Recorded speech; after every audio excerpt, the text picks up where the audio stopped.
Hello बच्चा लोग, कैसे हैं आप सब।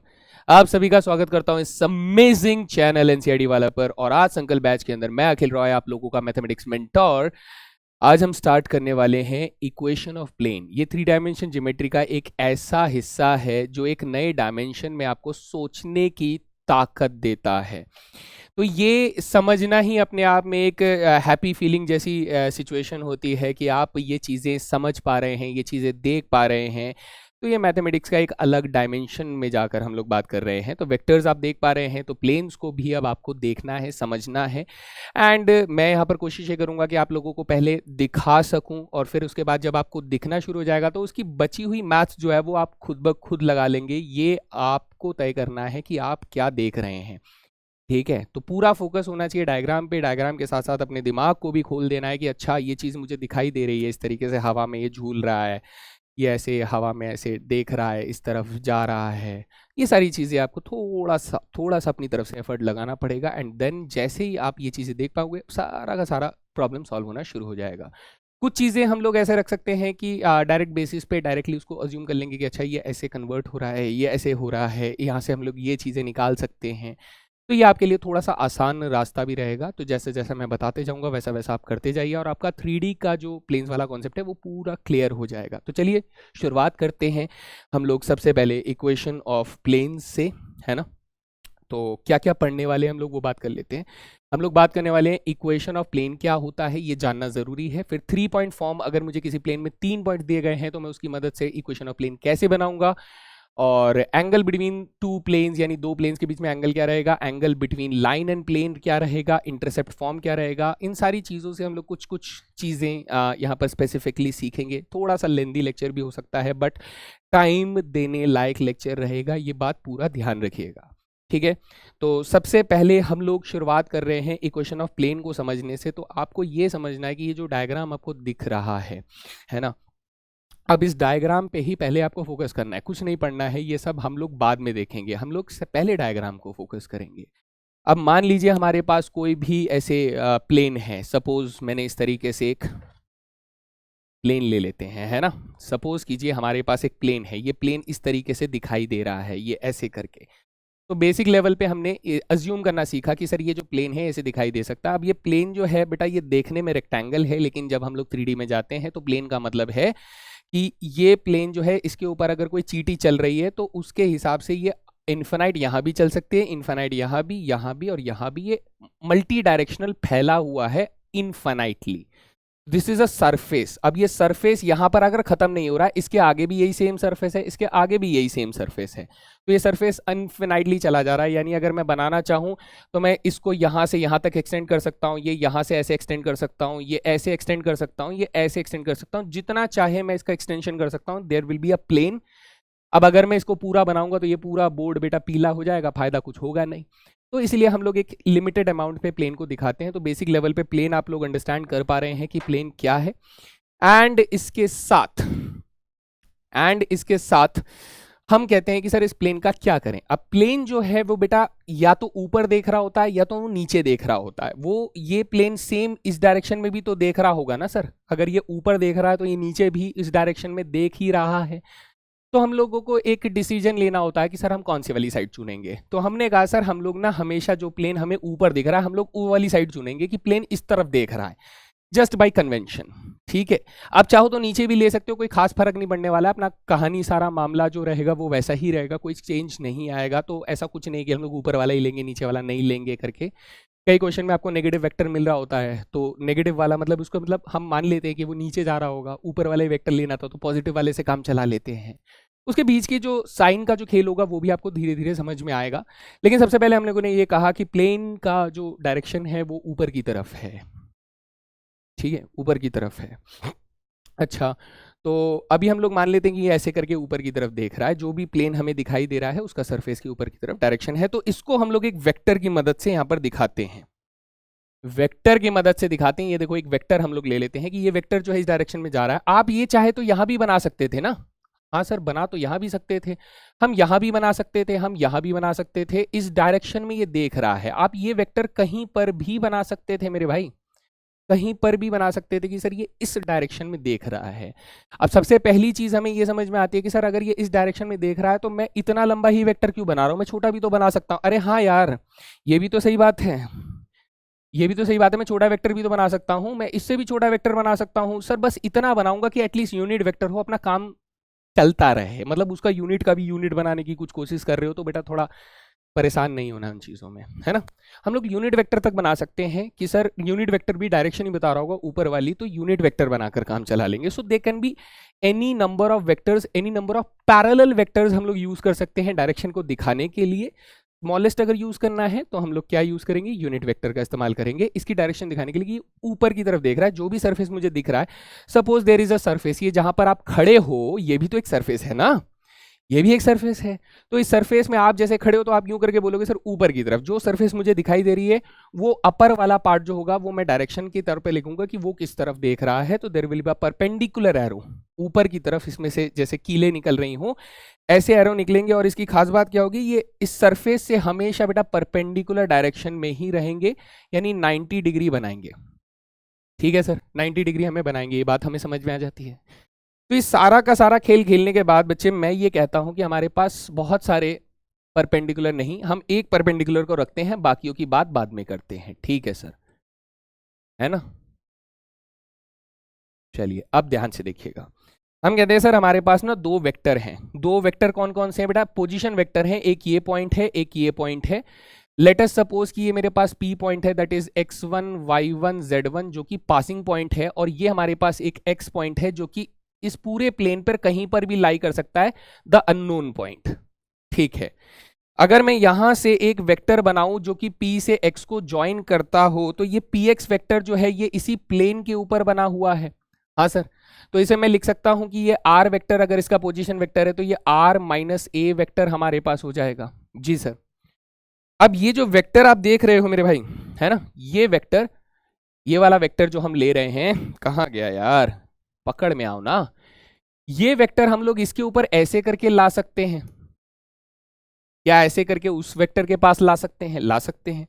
तो सिचुएशन में आप कहोगे सर ये यहां से भी तो 90 डिग्री ही बना रहा होगा ना। आप कोई सा भी वेक्टर बना लो, टेढ़ा मेढ़ा उस सरफेस पे बनाओगे तो वो उस वेक्टर से 90 डिग्री ही बनाएगा। तो अब हमें समझ में आया कि सर अगर ये मेरा नॉर्मल वेक्टर दिया जा रहा है जो कि उस डायरेक्शन को बता रहा है, और px वेक्टर जो है वो r माइनस a वेक्टर है, तो ये दोनों तो आपस में परपेंडिकुलर रहेंगे। हाँ सर, बात तो सही कह रहे हो आप। तो बस यही कंडीशन हम लोग लेकर आते हैं कि हमारे पास ना एक पासिंग पॉइंट दिया जाएगा जो कि हमारा a वेक्टर बताएगा। बेटा a वेक्टर आप लोग लिख सकते हो, और आपको एक परपेंडिकुलर वेक्टर मिलेगा दैट इज n वेक्टर, जिसको हम लोग इस डायरेक्शन रेशियोज के डिनोट करते हैं ताकि थोड़ा लाइन और प्लेन के इक्वेशन के बीच में जो ABC वाला खेल है वो हमारा थोड़ा डिफरेंट डिफरेंट लगे, पहचानने में आसान रहे। इसलिए हम लोग कैपिटल ABC का इस्तेमाल करते हैं इन जनरल इक्वेशन को लिखते हुए। देन इसके बाद क्या करें सर, जो कॉन्सेप्ट अभी हम लोगों ने समझा इस डायग्राम के ऊपर कि सर ये r माइनस a वेक्टर जो होगा ये अपना n वेक्टर से परपेंडिकुलर होगा। सो यहां से रिजल्ट क्या निकल कर आया हमारे पास, रिजल्ट निकल कर आया कि r माइनस a वेक्टर जो है वो परपेंडिकुलर है इससे n वेक्टर से। तो इसका मतलब सर ये दोनों का डॉट प्रोडक्ट 0 होगा, कंडीशन ऑफ परपेंडिकुलर वेक्टर्स। ठीक है, फिर मैं यहां से ये कह सकता हूं कि sir r dot n minus a dot n अगर कर रहे हैं तो ये 0 हो जाएगा, और यहां से हमारे पास r डॉट n बराबर हमारे पास a डॉट n आ जाता है। This is called the vector equation of the plane. ठीक है भाई, कलर बदल जा। ठीक है सर, ओके। अब ध्यान दीजिएगा, हम लोग कहते हैं कि sir a dot n, a एक वेक्टर है n एक वेक्टर है, तो इनका दोनों का डॉट प्रोडक्ट क्या होगा सर, इन दोनों का डॉट प्रोडक्ट एक स्केलर होगा। तो हम लोगों ने स्केलर को क्या मान लिया बेटा, d मान लिया, लेट कर लिया कि इसको अब हम लोग कैसे बुलाएंगे सर, d से बुलाएंगे। किस स्केलर को सर, d जो कि a और n का डॉट प्रोडक्ट है, ये को हम लोग d बुलाएंगे हमेशा। तो इससे ये इक्वेशन पलटकर इन जनरल कैसे लिखी जाती है, ये लिखी जाती है r डॉट n,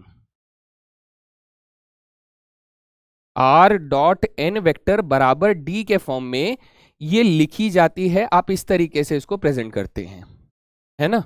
ठीक है सर, हम लोग ध्यान रखेंगे कि a डॉट n क्या है सर, ये d के बराबर है, इसको d से लेट कर लेंगे हम लोग। चलो बढ़िया, बहुत बढ़िया।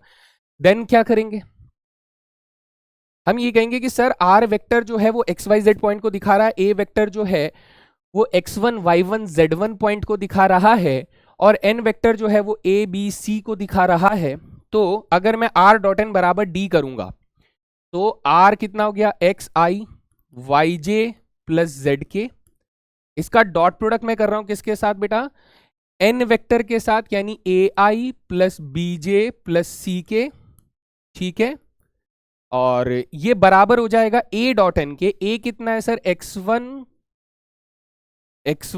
y1 z1, और सेम हम लोग डॉट प्रोडक्ट क्या करेंगे किसके साथ, ए आई प्लस बी जे प्लस सी के। ठीक है, अच्छा ये पार्ट आप देखो सिर्फ समझने के लिए थोड़ा सा टाइम देंगे। जैसे मैं इसको इससे डॉट प्रोडक्ट करूंगा तो मेरे पास रिजल्ट क्या आएगा, मेरे पास रिजल्ट आएगा A X plus B Y plus C Z आ जाएगा। ठीक है, अब ये तो सर दोनों का एक स्केलर आएगा ना, क्योंकि x1 y1 z1 कुछ पॉइंट्स होंगे, जैसे 2, 3, 4। तो मैं 2 को a से करूंगा, 3 को b से करूंगा, z को 4 को c से करूंगा, तो I will get some scalar value. तो वो स्केलर वैल्यू कौन थी सर, वो स्केलर वैल्यू d थी। अच्छा ये डॉट प्रोडक्ट ही है क्या, हाँ जी। तो ये वही स्केलर है बेटा जो किसके बराबर था, a डॉट n के बराबर था। ये वही स्केलर है जो इसमें इस फॉर्म में लिखा जाता है ना। ठीक है सर, बात समझ में आ गई। तो ये हो गया हमारा वेक्टर इक्वेशन, ये हो गया हमारा कार्टेशियन इक्वेशन, जिसमें हम लोगों ने एक्स वाई जेड को यूज करके, उसके कोऑर्डिनेट सिस्टम को यूज करके हम लोगों ने उसकी इक्वेशन लिखी। यहाँ पर हम लोगों ने कोऑर्डिनेट सिस्टम नहीं, वेक्टर का इस्तेमाल कर कर हम लोग इक्वेशन को लिखने की कोशिश कर रहे हैं, है ना। ठीक है भाई, अब सर ये समझ में आ गया। तो हमें क्या चाहिए होता है, हमें बेसिक लेवल पे अगर मैं मोटा मोटी बताऊं तो किसी प्लेन की इक्वेशन को बनाने के लिए हमें दो चीजें चाहिए। एक, वो कहाँ से पास हो रहा है, द पासिंग पॉइंट। दूसरा, वो किस डायरेक्शन में देख रहा है वो प्लेन, तो वो नॉर्मल वेक्टर मुझे देता है। और नॉर्मल वेक्टर मुझे कैसे भी ढूंढ कर निकालना होता है, ये क्वेश्चंस का टाइप आप देखेंगे इस लेक्चर के अंदर कि नॉर्मल वेक्टर ही गायब कर देता है। नॉर्मल वेक्टर आपको डायरेक्शन ही नहीं पता, आपको ये बता देगा कि यहाँ कहाँ से गुजर रही है, लेकिन वो आपको डायरेक्शन नहीं बताएगा। और डायरेक्शन को ढूंढने के लिए वो नए नए सुराग देगा आपको कि अच्छा आपको ऐसे डायरेक्शन निकालने आएगी क्या, तो वो सीखना है। दैट इज द आर्ट जो कि इस में हम लोग इस पूरे लेक्चर के अंदर हम लोग देखेंगे, सीखेंगे। तो बने रहना है पूरा जोर लगा के, है जोर लगा के हैशा। ओके, अब हम लोग यहां से आगे चलते हैं। इसमें कन्वर्जन आप लोगों को समझ में आना चाहिए। एग्जाम्पल लेवल पे अगर मैं बात करूं तो कन्वर्जन इज वेरी जरूरी। ये कन्वर्जन जिसका जितना स्ट्रांग होगा वो 3D के क्वेश्चंस को उतने ही आसानी से समझ पाएगा, रिलेट कर पाएगा, वैल्यूज को निकाल पाएगा और कैलकुलेट कर पाएगा। सो दिस इज वेरी जरूरी। ठीक है, कन्वर्जन। मान लीजिए मैं एक एग्जांपल ऐसे लेता हूं जिसमें मैंने कहा आर डॉट एन, एन की जगह पे मैंने 2i 3j प्लस 4k लिख दिया है, और इक्वल्स टू बेटा मैंने क्या लिख दिया है, 4 लिख दिया है। और एक जगह पे मैं क्या करता हूं, मैं इसका कार्टेशियन फॉर्म लिखता हूं। कैसे, 3x minus y plus 2z plus 4 बराबर 0, ऐसे लिख दिया मैंने। A X plus B Y plus C Z, है ना, ऐसे करके लिख दिया। तो आपका काम है कि मुझे वेक्टर से कार्टेशियन कैसे लिखना है या फिर कार्टेशियन से वेक्टर कैसे लिखना है। तो आपका सबसे बड़ा खेल पता है क्या है, आपका खेल यह है कि आप पहचान लो कि सर ये कौन है, सर ये डी है। अच्छा, और ये कौन है, ये सर ए, ये बी, ये सी है। हाँ सर, तो ऐसे में हमारी इक्वेशन कैसे लिखी जाती है, A X plus B Y plus C Z बराबर डी लिखी जाती है ना। तो सर क्या करें इसका मतलब, इसका मतलब हम ये करेंगे कि 2x plus 3y plus 4z बराबर 4 हो जाएगा। This is the equation you, जिसे आपको कन्वर्ट करना है सेकेंड्स के अंदर। ये करना आना चाहिए आपको, ये बिल्कुल सामने सामने दिखना चाहिए। तो अब यहां देखिए सर डी हमें इस तरफ मिलता है, ये मिलता है डी।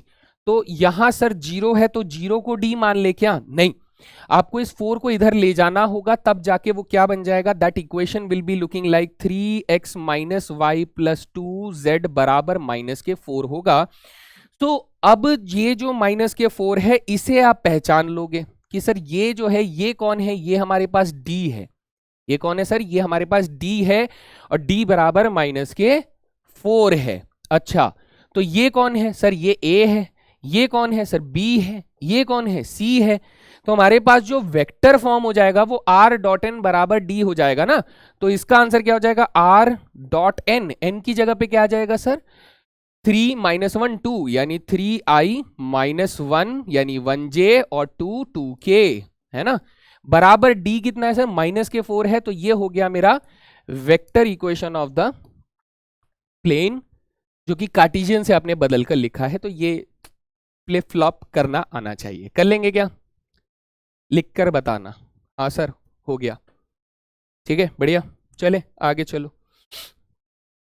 फिर हम लोग बात करेंगे यहां पर 3 पॉइंट फॉर्म के बारे में। नाउ 3 पॉइंट फॉर्म क्या कहता है, ये कहता है कि सर मैं ना आपको अब ये वेक्टर गायब कर देता हूं। मान लो ये वेक्टर यहां पर नहीं है, अपनी आंखों में इस वेक्टर पर पट्टी लगा दो, ठीक है। मान लो ये वेक्टर नहीं है, ये कहता है कि मैं आपको वेक्टर नहीं देता, मैं आपको एक्स्ट्रा इंफॉर्मेशन देता हूं। एक्स्ट्रा इंफॉर्मेशन माने बेटा देखो, कोई भी 2 पॉइंट अगर आप बनाओगे, 2 पॉइंट आपने बनाए तो आप कहोगे सर ये इस वाले प्लेन पर लाई कर रहा होगा, है ना। एक प्लेन ऐसे बना सकते हो, सर ये ऐसे भी तो लाई कर सकता था ना, ऐसे करके इस वाले प्लेन पर भी तो लाई कर सकता था, आपने ऐसे क्यों नहीं बनाया। हाँ इसमें भी कर सकता था सर, ये और भी तरीकों से प्लेन पे लाई हो सकता था। मैं एक ऐसे सीधे करके मैं एक प्लेन बना सकता हूँ, है ना, इस वाले प्लेन पर भी लाई कर सकता है। सर ये तो आपने बिल्कुल सही बनाया, थोड़ा टेढ़े टेढ़े बने, लेकिन इस वाले प्लेन पे भी लग सकते हैं। सो ये कहानी क्या कहना चाहती है, कहानी ये कहना चाहती है कि सर प्लेन जो है वो, अगर 2 पॉइंट्स की बात हो रही है तो वो इनफाइनाइट नंबर ऑफ प्लेन्स को इंफॉर्मेशन देता है, यानी 2 पॉइंट्स हमेशा कोप्लेनर ही होते हैं। मैथमेटिकल लैंग्वेज में इसका जवाब कि 2 पॉइंट्स हमेशा कोप्लेनर होते हैं। बात आती है 3 पॉइंट्स हमेशा कोप्लेनर नहीं हो सकते हैं। जैसे कि मान लीजिए मैंने इनमें से किसी एक प्लेन को कंसीडर कर लिया कि इस वाले प्लेन पर है, तो एक प्लेन ऐसे हवा में भी तो हो सकता है ना, एक पॉइंट ऐसे हवा में हो सकता है। अब ये वाला प्लेन चाहकर भी इस पॉइंट को अपने अंदर नहीं ला सकता, वो पॉइंट जमीन में नहीं है, वो पॉइंट ऐसे हवा में है, ठीक है। जमीन मेरा प्लेन है जिसमें मैंने 2 पॉइंट बना दिए, ठीक है, 2 पॉइंट बना दिए, और हवा में मैंने एक पॉइंट ऐसे करके बनाया हुआ है जो अब उस प्लेन में नहीं है। तो 3 पॉइंट्स नॉन कोप्लेनैरिटी हो सकती है, और वो कोप्लेनैरिटी भी हो सकती है। मैंने तीनों पॉइंट्स को जमीन पर बना दिया, किसी प्लेन पर 3 पॉइंट्स हैं, तो वो कोप्लेनैरिटी भी हो सकती है। तो हमें कह रहा है कि सर मैं आपको देता हूं 3 कोलिनियर पॉइंट्स देता हूं जो एक ही प्लेन पर लाई कर, कोलिनियर कह रहा हूं, कोप्लेनर पॉइंट्स देता हूं जो एक ही प्लेन पर लाई करते हो। तब आप क्या करेंगे, हमने प्लेन के बारे में एक इंफॉर्मेशन दे दी, बहुत बड़ी इंफॉर्मेशन दे दी बेटा। 3 पॉइंट से एक ही प्लेन गुजरेगा, दूसरा प्लेन नहीं गुजरेगा, तीसरा प्लेन तो बिल्कुल नहीं गुजर सकता। जब दूसरा ही नहीं गुजरेगा तो तीसरा तो बाद में आएगा ना, मैं भी हूं, ठीक, जब दूसरा आएगा। तो हमने कहा 3 प्लेन है सर, एक ही प्लेन होगा, अब उस प्लेन को पकड़ना है, कैसे पकड़ना है, तो आप लगाएंगे दिमाग। हमने कहा सर मान लीजिए हमारे पास 3 पॉइंट्स हैं, ये रहा, ये रहा, ये रहा, 3 इसी प्लेन पर पॉइंट्स है, this is P vector, this is Q, this is R. तो हम कहते हैं सर थोड़ा सा दिमाग लगाते हैं यार, कैसे, अगर मैं P से Q को जोड़ दूं, P को Q से जोड़ दूं, तो मैंने 2 वेक्टर बनाए जो उसी प्लेन पर है। जब उसी प्लेन पर है तो मैंने अगर इनका क्रॉस प्रोडक्ट किया तो यहां से एक वेक्टर बनना शुरू हो जाएगा ना, ऐसे करके ऊपर की तरफ यूं यूं करके जाएगा, यूं, है ना, थोड़ा सा टेढ़ा बन रहा है इधर की तरफ, ऐसे करके धीरे धीरे एक वेक्टर बनता जाएगा ऊपर की तरफ, जो कि दोनों से परपेंडिकुलर डायरेक्शन में होगा, एक वेक्टर बनता जाएगा ऐसे करके, है ना, ठीक है सर। सर ये वाली डायरेक्शन तो इसी के डायरेक्शन में आ गए। अब जरूरी नहीं कि ये बराबर ही हो सकता है आपका वेक्टर बेटा इतना सा बना हो, या फिर हो सकता है आपका वेक्टर सिर्फ इतना सा बना हो, या फिर हो सकता है कि आपका वेक्टर इतना लंबा बना हो। तो देयर आर डिफरेंट केसेस। हो सकता है कि सर कैसा वेक्टर बना है, हम लोग ये कह रहे हैं कि सर बस कुछ वेक्टर बना है और ये इससे पैरेलल होगा, ये इससे पैरेलल होगा, तो हम कह रहे हैं सर इसको जाने दो, इसके पैरेलल वेक्टर को पकड़ लो और उसे बोलो कि तू नॉर्मल का रोल प्ले कर। ठीक है भाई, तू नॉर्मल का रोल प्ले कर, तू यहां पे नॉर्मल का काम कर रहा है, तू थोड़ा छोटा है, थोड़ा तेरी हाइट थोड़ी कम है, लेकिन ठीक है भाई तू डायरेक्शन दिखा रहा है, बढ़िया काम कर रहा है, यू आर हायर्ड। ठीक है, यू आर हायर्ड। तो हम कह रहे हैं कि भैया तू को काम नहीं करना है, मत कर, हमारे पास काम करने के लिए कोई और है। तो हमने कहा कि सर अगर मेरे को 3 पॉइंट्स दिए जा रहे हैं तो मैं यहां से पॉइंट ढूंढूंगा। पी क्यू वेक्टर को मान लीजिए इसे मैंने क्या नाम दिया, मैंने इसे नाम दे दिया A1 वेक्टर नाम दे दिया, इसे A2 वेक्टर नाम दे दिया और इसे A3 वेक्टर नाम दे दिया। ठीक है, तो ये हो जाएगा a3 माइनस a1 वेक्टर हो जाएगा, और ये हो जाएगा a2 माइनस a1 वेक्टर हो जाएगा। वेक्टर ज्वाइनिंग 2 पॉइंट्स का कॉन्सेप्ट लगा रहे हैं। तो यहां से हमारे पास समझ में आता है कि सर हमारा नॉर्मल वेक्टर जो होगा वो हो जाएगा a2 minus a1 vector cross product a3 minus a1 vector, इन दोनों का क्रॉस प्रोडक्ट निकल कर आया। ठीक है सर, पासिंग पॉइंट दे रखा है क्या? हाँ सर, 3 पासिंग पॉइंट दिया। आपको कौन सा मांगता है? मेरे को पहला मांगता है। तो मैंने कहा a1 वेक्टर क्या हो जाएगा, x1i y1j और z1k हो जाएगा। बढ़िया सर, बात समझ में आ रही है? ठीक है, तो अब मैं इक्वेशन बना सकता हूं सर। मेरे को r डॉट एन बराबर a डॉट एन मालूम है, तो मुझे कैलकुलेशन करनी पड़ेगी इसकी, बेटा इसकी कैलकुलेशन करनी पड़ेगी। वहां से थोड़ा टाइम लगेगा और फिर उसके बाद हम लोग a dot n r dot n बराबर a डॉट एन करके इक्वेशन बनाएंगे, तो हमारे पास वैल्यू निकल कर आएगी। लंबा काम है सर, लंबा काम है ये। पहले a2 माइनस a1 करो, फिर a3 माइनस a1 करो, और फिर उनका क्रॉस प्रोडक्ट करो, और फिर उसको रखने के बाद डॉट प्रोडक्ट करके आंसर निकालो। बाबा रे बाबा, ये सब अलका को पूछा जाएगा। रुको बेटा, अभी थोड़ा उम्मीद जितनी बाकी है सवाल से जितनी लगा रहे हो उससे भी लंबी हमें मिलेगी। ठीक है, डरा रहे हो सर? मेरा काम है डराना। ठीक है, चलो अब आगे बात कर रहे हैं कि हम लोग सर ये हमारे पास वेक्टर इक्वेशन इस तरीके से हम लोग बना लेंगे। यहाँ से वही r डॉट एन बराबर a डॉट एन करके वेक्टर इक्वेशन बना लेंगे। सर कार्टेशियन इक्वेशन में ऐसा है कि मैं इसके ये सारी वैल्यूज जब आप रखोगे, निकालोगे और उसको सिंप्लीफाई करोगे, और सिंप्लीफाई होने के बाद जो इक्वेशन आएगा, तो इसके अंदर एक बड़ा ही पेचीदा प्रोसेस लगा होता है, जिसमें क्रॉस प्रोडक्ट में हम लोग डिटर्मिनेंट कर ही रहे होते हैं। तो वही डिटर्मिनेंट का जो कॉन्सेप्ट है वो यहाँ पर लग रहा होता है। मैं आपको समझाता हूँ ये चल कैसे रहा है। हमने कहा कि सर जब आप ये कहोगे कि हमने आर वेक्टर का ठीक है डॉट प्रोडक्ट हमने किससे किया सर, हमने a2 माइनस a1 ठीक है क्रॉस a3 माइनस a1 से किया। इस बात को समझना है, थोड़ी देर के लिए मेहनत करना है। यहां पर एक कैपिटल डी आ जाएगा, ऑब्वियस सी बात है, a डॉट एन जब हम लोग करेंगे, हम लोग उसको a डॉट एन मान के चल रहे हैं। सर a2 माइनस a1 जो होगा x2 minus x1 y2 minus y1 z2 minus z1 होगा। ठीक है सर, और a3 minus a1 x3 minus x1 y3 minus y1 z3 minus z1 होगा। तो ऐसे में सर मेरा सेकंड रो और थर्ड रो भर जाएगा। कैसे? x2 minus x1 y2 minus y1 और z2 माइनस z1 ये हो जाएगा, और डिवाइड यहां पर आ जाएगा x3 minus x1 y3 minus y1 z3 minus z1 हो जाएगा। और यहां पर सर ijk नहीं आएगा क्योंकि ये डॉट प्रोडक्ट हो रहा है, तो एक्चुअली में स्केलर ट्रिपल प्रोडक्ट हुआ, दो वेक्टर्स का क्रॉस प्रोडक्ट, बाहर से डॉट प्रोडक्ट। तो सर आर वेक्टर हमारे पास कौन है सर? आर वेक्टर है एक्स वाई जेड है। अच्छा सर, ठीक है, तो एक्स वाई जेड हमारे पास आ जाएगा, और ऐसा करते ही मेरे पास ये जो इक्वेशन बनकर आएगी मेरे भाई, है ना, ये हमारे पास आ जाएगा। एंड यहां से हमारे पास ये जो इक्वेशन निकल कर आएगी ये डी के बराबर आएगी। किसके? डी के बराबर आएगी। अब ये डी हम लोग इसे और थोड़ा सा सिंप्लीफाई करना चाहें तो एक स्टेप पे ये करते हैं कि हम लोग इसको रिवर्स में ले जाते हैं। रिवर्स में ले जाते हैं मतलब सर कैसे? रिवर्स में ले जाने से आपके पास क्या आएगा, इसे मिटाने से बेहतर है, देखिए ये कौन था सर? ये हमारे पास a डॉट एन था, a1 डॉट एन वेक्टर था। सर ये कौन था? ये भी तो n वेक्टर ही था ना, ये भी तो n वेक्टर ही था, ये पूरा का पूरा, है ना, दिस इज n वेक्टर।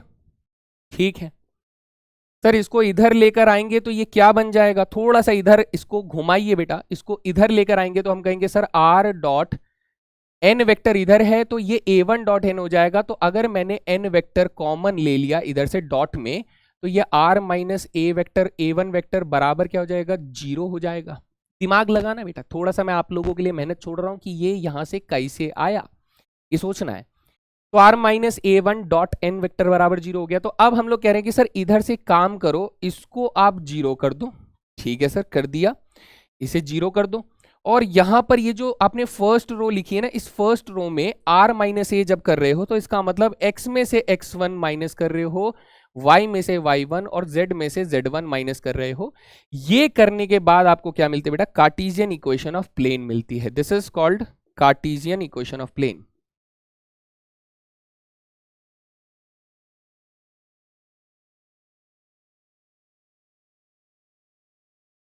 और ये क्या हो जाता है? यहां पर हम लोग यहां पे वही लगा देंगे। कैसे?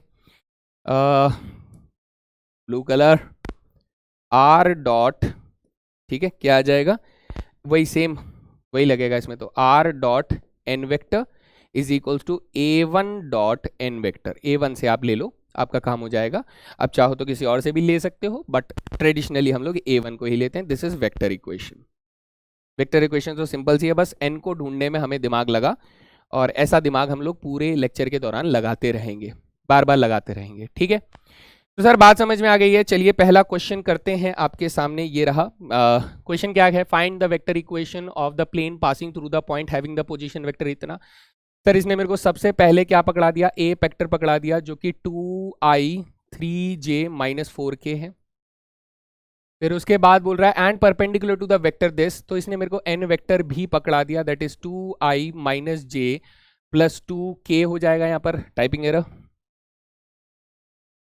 2k।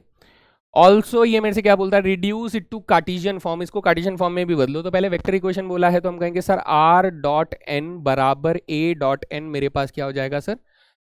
Vector equation of plane. So r dot n करेंगे तो आर डॉट एन आ जाएगा 2i minus j plus 2k आ जाएगा, और ए डॉट एन करेंगे तो उन दोनों का डॉट प्रोडक्ट 2 2 जा 4, 3 1 जा माइनस 3, और माइनस 4 इंटू 2 माइनस के 8 हो जाएगा। तो r dot 2i minus j plus 2k is equals to 4 minus 3 1 1 minus k 7 आ जाएगा, and this is your final answer. ठीक है जी। अब इसने बोला कि सर मुझे इसका कार्टेशियन फॉर्म भी बनाकर दे दो। तो कार्टेशियन फॉर्म बनाने में कितनी देर लगेगी रे? बिल्कुल देर नहीं लगेगी। आप कहोगे सर ये मेरा एन वेक्टर है, तो 2 के साथ x आ जाएगा, इधर माइनस वाई आ जाएगा, इधर प्लस 2z आ जाएगा, और ये -7 अगर इधर ले आते हैं तो या फिर इधर ही -7 छोड़ दो तो भी कोई परेशानी नहीं है, दोनों में कोई नाराजगी नहीं है भैया, ये भी हमारा आंसर हो जाएगा। तो ये 2 क्वेश्चन पूछे गए थे, 2 क्वेश्चन का आंसर हो गया आराम से बिना किसी दिक्कत के, तो इजी क्वेश्चन। ठीक है, नेक्स्ट क्वेश्चन हमारे पास क्या है? Find the equation of the plane in the Cartesian form passing through the point 3 -3 1 and normal to the line joining the points 3 4 -1 and 2 -1 5। यानी ये कुछ तिगड़म लगा रहा है बेटा आपसे। कैसे लगा रहा है सर तिगड़म? हमें भी बताया जाए। मान लीजिए बेटा आपके पास ये एक प्लेन है, ठीक है सर, ये प्लेन है हमारे पास। आगे ये कह रहा है किसी पॉइंट से पास कर रहा है and passing through the point and normal to the line joining the points. अच्छा, सपोज कीजिए हमारे पास एक लाइन है जो कि कुछ ऐसे पास कर रही है। ये समझ पा रहे हो बेटा? ये इसमें से छेद करके बाहर आई है, इधर से छेद है ना, छेद में से पास करके आई है, तो इस पर परपेंडिकुलर गिर रही है। ये बात हमें समझ में भी आ रही होगी, दिस इज परपेंडिकुलर, 90 डिग्री बन रहा है इससे। अब ये मेरे को इन्फॉर्मेशन क्या दे रहा है? इन्फॉर्मेशन दे रहा है कि सर ये वाला पॉइंट और ये वाला पॉइंट जो है ये मुझे दिया हुआ 3 4 -1 3 4 -1 और 2 -1 5 2 -1 5 ये है। तो मुझसे कह रहा है कि सर ये जो प्लेन है ये यहां से लाई कर रहा है, इस पे लाई कर रहा है, किस पे? 3 3 -1 पे, 3 -3 1 पर ये लाई कर रहा है। This is another point. Suppose मैंने इसे क्या दे दिया बेटा? ए वेक्टर का नाम दे दिया, क्योंकि ये पासिंग पॉइंट है और ये लाइन के लिए पासिंग पॉइंट है। मेरा मुद्दा ये है कि क्या आप यहाँ पे ये देख पा रहे हो कि अगर मैंने यहां से यहां तक के लिए एक वेक्टर बनाया है ना, यहां से यहां के लिए एक वेक्टर बनाया, तो ये वेक्टर आप देख पा रहे हो, दिस वेक्टर इज, सपोज मैंने इसका नाम क्या रख दिया? मैंने इसका नाम P रख दिया, इसका नाम मैंने Q रख दिया। तो यही जो वेक्टर है, इस वेक्टर को उठाकर मैं इसका एक कॉपी जो है वो बेटा नॉर्मल डायरेक्शन में यहां पर ले सकता हूं कि सर ये नॉर्मल डायरेक्शन हो जाता है। अब ये नॉर्मल डायरेक्शन कौन है सर? सर ये नॉर्मल डायरेक्शन तो हमारा n वेक्टर जो आ रहा है ना, वो एक्चुअली में सिर्फ PQ वेक्टर है और कुछ नहीं है सर। क्या है? PQ वेक्टर है। तो नॉर्मल वेक्टर हमें कौन मिल गया? PQ वेक्टर मिल गया। अगर ये P पॉइंट है, ये Q वेक्टर है, Q पॉइंट है, तो PQ वेक्टर हमारा नॉर्मल वेक्टर मिल गया। बात समझ में आ रही है ना? नेक्स्ट, तो सर हम लोग यहाँ से नॉर्मल वेक्टर को ढूंढ लेते हैं। Normal vector will be equal to PQ vector. Obviously नाम आपने इसका P रखा है, इसका Q रखा है, तो PQ वेक्टर क्या हो जाएगा? फाइनल माइनस इनिशियल, यानी 2 -3 माइनस के I -1 -4 माइनस के 5 और 5 -1 ये हो जाएगा हमारे पास प्लस के 6 हो जाएगा, 6K हो जाएगा है। ठीक है, अब मेरे पास पासिंग पॉइंट है क्या सर? पासिंग पॉइंट इसने दे रखा है, that is 3i -3j plus k। ठीक है सर, तो वेक्टर इक्वेशन चाहिए सर। वेक्टर इक्वेशन देंगे तो ये हो जाएगा r डॉट n बराबर a डॉट n, और r डॉट n करेंगे तो r के साथ n वेक्टर को लिखना है, दैट इज माइनस के i माइनस के 5j प्लस के 6k हो जाएगा। And equals to a dot n करेंगे तो 3 1 जा माइनस 3, 3 5 जा 15 प्लस के 15 एंड 6 1 जा 6 हो जाएगा। तो यहाँ से आए 3 और 5 18 हमारे पास आ जाता है। So this is the vector equation of the plane. And Cartesian चाहिए तो सर यहाँ पे देखो ना, ये हमारे पास माइनस आई है, तो ये कार्टेशियन में जब बदलेंगे तो माइनस के x माइनस के 5y प्लस के 6z हो जाएगा और इक्वल्स टू हमारे पास 18 आ जाएगा। तो ये बन गया हमारा कार्टेशियन इक्वेशन और ये बन गया हमारा वेक्टर इक्वेशन। ठीक है, सिर्फ 18 बराबर लिखना है, मैंने कैलकुलेशन का स्पेस बचाया है। ठीक है, बढ़िया, डन डना डन। चले आगे चलते हैं। तो अब हम लोगों ने सर ये समझ लिया। अब देखो एक महंगा सवाल आप लोगों के पास आ सकता है, वो क्या है? The foot of the perpendicular drawn from the origin to the plane is 4 - 2 - 5, find the equation of the plane. देखो बेटा, ये फिर से क्या कहना चाहता है आपसे? ये कहना चाहता है कि हमारे पास अगेन एक प्लेन है, ठीक है सर, ओके, और ये हमसे कहना चाहता है कि हमारे पास ये 3 डायमेंशन स्पेस भी है। ठीक है सर, कोई बात नहीं, दिस इज 3 डायमेंशन स्पेस हम लोग बना लेते हैं यहाँ पे। ठीक है, अब यहां पर हमारे पास कौन होता है बेटा? यहां पर होता है ओरिजिन। अच्छा, तो ये कह रहा है कि सर अगर मैंने यहां से इस पर कोई क्या बनाया, वेक्टर बनाया, foot of the perpendicular drop किया, तो यहां से अगर मैं कोई परपेंडिकुलर ड्रॉप करूंगा तो ये इस प्लेन पर कहीं ना कहीं तो आके टच करेगा ना। ऐसे करके मान लीजिए यहां टच किया, इस प्लेन को यहां पर टच किया, तो यहां पर टच करने से क्या हुआ? ये परपेंडिकुलर गिरा बेटा। हमें पता चला कि सर यहां से टच करने पर ये प्लेन परपेंडिकुलर गिरा।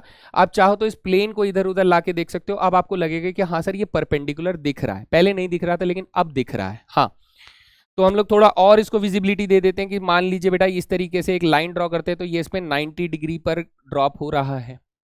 तो ये कह रहा है कि सर ये मेरे पास एक वेक्टर है जो कि इस पर फुट ऑफ द परपेंडिकुलर कहाँ गिर रहा है? जब मैंने परपेंडिकुलर ड्रॉप किया तो मेरे पास 4 - 2 - 5 पर गिर रहा है, ये प्लेन के ऊपर। तो सर कॉमन सेंस तो ये कहती है कि ये पासिंग पॉइंट हो जाएगा। अबे हाँ यार, foot of the perpendicular plane के ऊपर ही गिरेगा और प्लेन का पासिंग पॉइंट हो जाएगा। हाँ ठीक है, होना तो चाहिए, बाकी देखते हैं। ओरिजिन हमारे पास 0 0 0 रहता है, इस रेफरेंस में आप लोग चल सकते हैं। अब सर पॉइंट तो मिल गया, पासिंग पॉइंट मिल गया, नॉर्मल वेक्टर कहाँ से मिले? नॉर्मल वेक्टर कहाँ से मिले? हम कहते हैं सर आप हमें ऐसे नहीं कर सकते, हम उल्टा वेक्टर ले लेंगे। ये हमारा नॉर्मल वेक्टर हो गया इससे, है ना? यही सर, इसका उल्टा वेक्टर ही ले लेते हैं, नॉर्मल वेक्टर, बात खत्म, है ना, बात खत्म। तो अब मुझे ये समझ में आया कि ये अगर परपेंडिकुलर गिरा है तो इसका एंटी पैरेलल वेक्टर भी तो परपेंडिकुलर ही होगा ना, तो वो उसके ऑपोजिट डायरेक्शन में दिखा देगा। अगर ऐसे नहीं समझ में आ रहा है मेरे भाई, तो आप ये कर सकते हो कि सर ये वाला जो वेक्टर है इसको जाने दो। ये जो वेक्टर आप देख रहे हो, इसी वेक्टर को आप आगे बढ़ाकर इसका दूसरी साइड वाला परपेंडिकुलर मान लो। जरूरी है कि मेरे को उल्टा ही देखना है? मैं किसी भी तरफ देख सकता था ना, ये तो कन्वेंशन मैंने पहले ही बता दिया कि सर ये जो वेक्टर है ये ऊपर भी देख सकता था, ये नीचे भी देख सकता था, हमें जोन सा सूटेबल लगेगा हम वो पकड़ लेंगे। डायरेक्शन दोनों तरफ से सही है, ओके सर, है ना? मैं इधर से उल्टा वेक्टर पकड़ूं या फिर उस तरफ वेक्टर पकड़ूं, सर परपेंडिकुलर होने से मतलब है, तो ये यहां से भी क्या हो जाएगा सर? ये यहां से भी परपेंडिकुलर 90 डिग्री हो जाएगा। बढ़िया लग रहा है सर, ठीक है, ये हो गया। सर पासिंग पॉइंट क्या है? ये है, और परपेंडिकुलर वेक्टर कौन है सर? ओपी वेक्टर है। तो हमने कहा सर नॉर्मल वेक्टर कौन है? ओपी वेक्टर है। ओपी वेक्टर कितना हो जाएगा सर? ये पासिंग पॉइंट का position vector, that is 4i - 2j - 5k हो जाएगा। ठीक है सर, और मेरा sir position vector A vector कौन है सर? वो भी ओपी वेक्टर है। मजाक हो रहा है सर, देख रहे हो कहां फंसाने की कोशिश कर रहा है आपको? इन्फॉर्मेशन के नाम पे दोनों चीजें दे रहा है, लेकिन कह रहा है समझ के तो बताओ पहले, क्या तुम एक ही पोजीशन वेक्टर को वेक्टर की तरह इस्तेमाल कर सकते हो? यही तो खेल है इस क्वेश्चन का यार, यही तो खेल है इस क्वेश्चन का कि एक ही वेक्टर को पोजीशन वेक्टर भी बोल रहे हैं और उसी वेक्टर को एक नॉर्मल वेक्टर की तरह भी इस्तेमाल कर रहे हैं। ये क्या नाटक है? तो यही इस क्वेश्चन की खूबसूरती है, समझना है इसको। तो ये हो गया हमारे पास, है ना? सर वही r dot n a dot n लगा दूं क्या? लगा दो सर भाई। अब ये आप लोगों का होमवर्क है ना? r डॉट एन बराबर a डॉट एन। मुझे नहीं लगता कि ये सारे क्वेश्चन मैं बैठ के सॉल्व करूं आप लोगों के लिए, आप करना, है ना? बढ़िया बात समझ में आ गई, डन डना डन। चलते हैं, अगला सवाल देखो हमारे पास क्या है? Find the equation of the plane which bisects the line joining the points this and this at right angles. अच्छा, क्या बोल रहा है? Find the equation of the plane which bisects the line joining the points this and this at right angles. ये question मेरे को बार बार नहीं समझ में आ रहा है, जरा ध्यान से देखो क्या बोल रहा है। Find the equation of the plane which bisects the line joining the points this and this at right angles. अच्छा, अब देखो भाई, अब सवाल को हम समझ गए हैं तो आपको भी समझाया जाएगा। मान लीजिए ये एक पॉइंट है, ये एक पॉइंट है, इन दोनों पॉइंट्स को जोड़ने वाली एक लाइन है, ठीक है सर, ओके सर। अब इस प्लेन को हम लोग मतलब इस लाइन को हम लोग बाइसेक्ट कैसे कैसे कर सकते थे बेटा? एक तो ऐसे करके सीधा सीधा हम लोग ऐसा एक प्लेन बना सकते हैं, इससे बिल्कुल सीधा सीधा ऐसा, है ना, ऐसे करके एक प्लेन बिल्कुल ऐसे बना सकते हैं जो कि कुछ यहां पर कट लगा रहा हो। अगर आपको याद आ रहा हो तो बेटा आप लोग वो मैग्नेटिक फील्ड वाला बना सकते हो कि करंट ऐसे जा रहा है तो हमारा जो ऐसे करके प्लेन पर मैग्नेटिक फील्ड लाइंस बनती है सर्कुलर में, वो आप कैसे करके इमेजिन कर सकते हो। तो मैं आपको कह रहा हूं कि सर ऐसे प्लेन हो सकता है, लेकिन ये प्लेन जो है ना सर, इसको ऐसे भी तो झुका भी तो सकते हैं हम लोग, यूं करके भी तो कर सकते हैं। ये प्लेन ऐसे चला जाए, ये प्लेन ऐसे नीचे की तरफ चला जाए, बाइसेक्ट कर रहा हो। ये क्या कह रहा है? बाइसेक्ट कर रहा हो। तो हमने कहा सर प्लेन जैसा भी रहे बाइसेक्ट करे, बस इसमें ये शर्त रखना कि ये 90 डिग्री पर बन रहा हो, इस लाइन से 90 डिग्री पर बन रहा हो, ये शर्त रखिएगा सर, बस ये, है ना, ये शर्त रखिएगा 90 डिग्री पे हो। और ये कौन है सर? ये मिड पॉइंट है। किसका मिड पॉइंट है? इस वाले पॉइंट का और इस वाले पॉइंट का मिड पॉइंट है, बाइसेक्ट हो रहा है और 90 डिग्री पे कट कर रहा है। तो हम कहेंगे सर अगर ये पॉइंट हमारे पास कितना है बेटा? पी पॉइंट है -1 2 3, -1 2 3, और क्यू पॉइंट हमारे पास क्या है? 3 -5 6, ठीक है। तो इसका मिड पॉइंट क्या हो जाएगा दोस्त? इसका मिड पॉइंट हो जाएगा हमारे पास -1 + 3 यानी 2 अपॉन में 2 यानी 2 अपॉन में 2 1 हो जाएगा। मिड पॉइंट लगा लोगे बेटा? चलो मैं लिख देता हूं, है ना। यहाँ पे मिड पॉइंट हमारे पास ए पॉइंट हो जाएगा, जिसको हम लोग ए वेक्टर का नाम दे देंगे। सर ए वेक्टर क्यों? क्योंकि ये पासिंग पॉइंट है। क्या है ये? पासिंग पॉइंट है। ये ए वेक्टर होगा ओरिजिन से जब हम लोग इसको देखेंगे कहीं पे। अभी हम लोग ओरिजिन को रेफरेंस में नहीं ला रहे हैं। मान लो ओरिजिन बहुत दूर है, मेरे को वहां से तीर खींच के लाने में, रस्सी खींच के लाने में बहुत सारी रस्सी लगेगी, हम नहीं देख रहे हैं।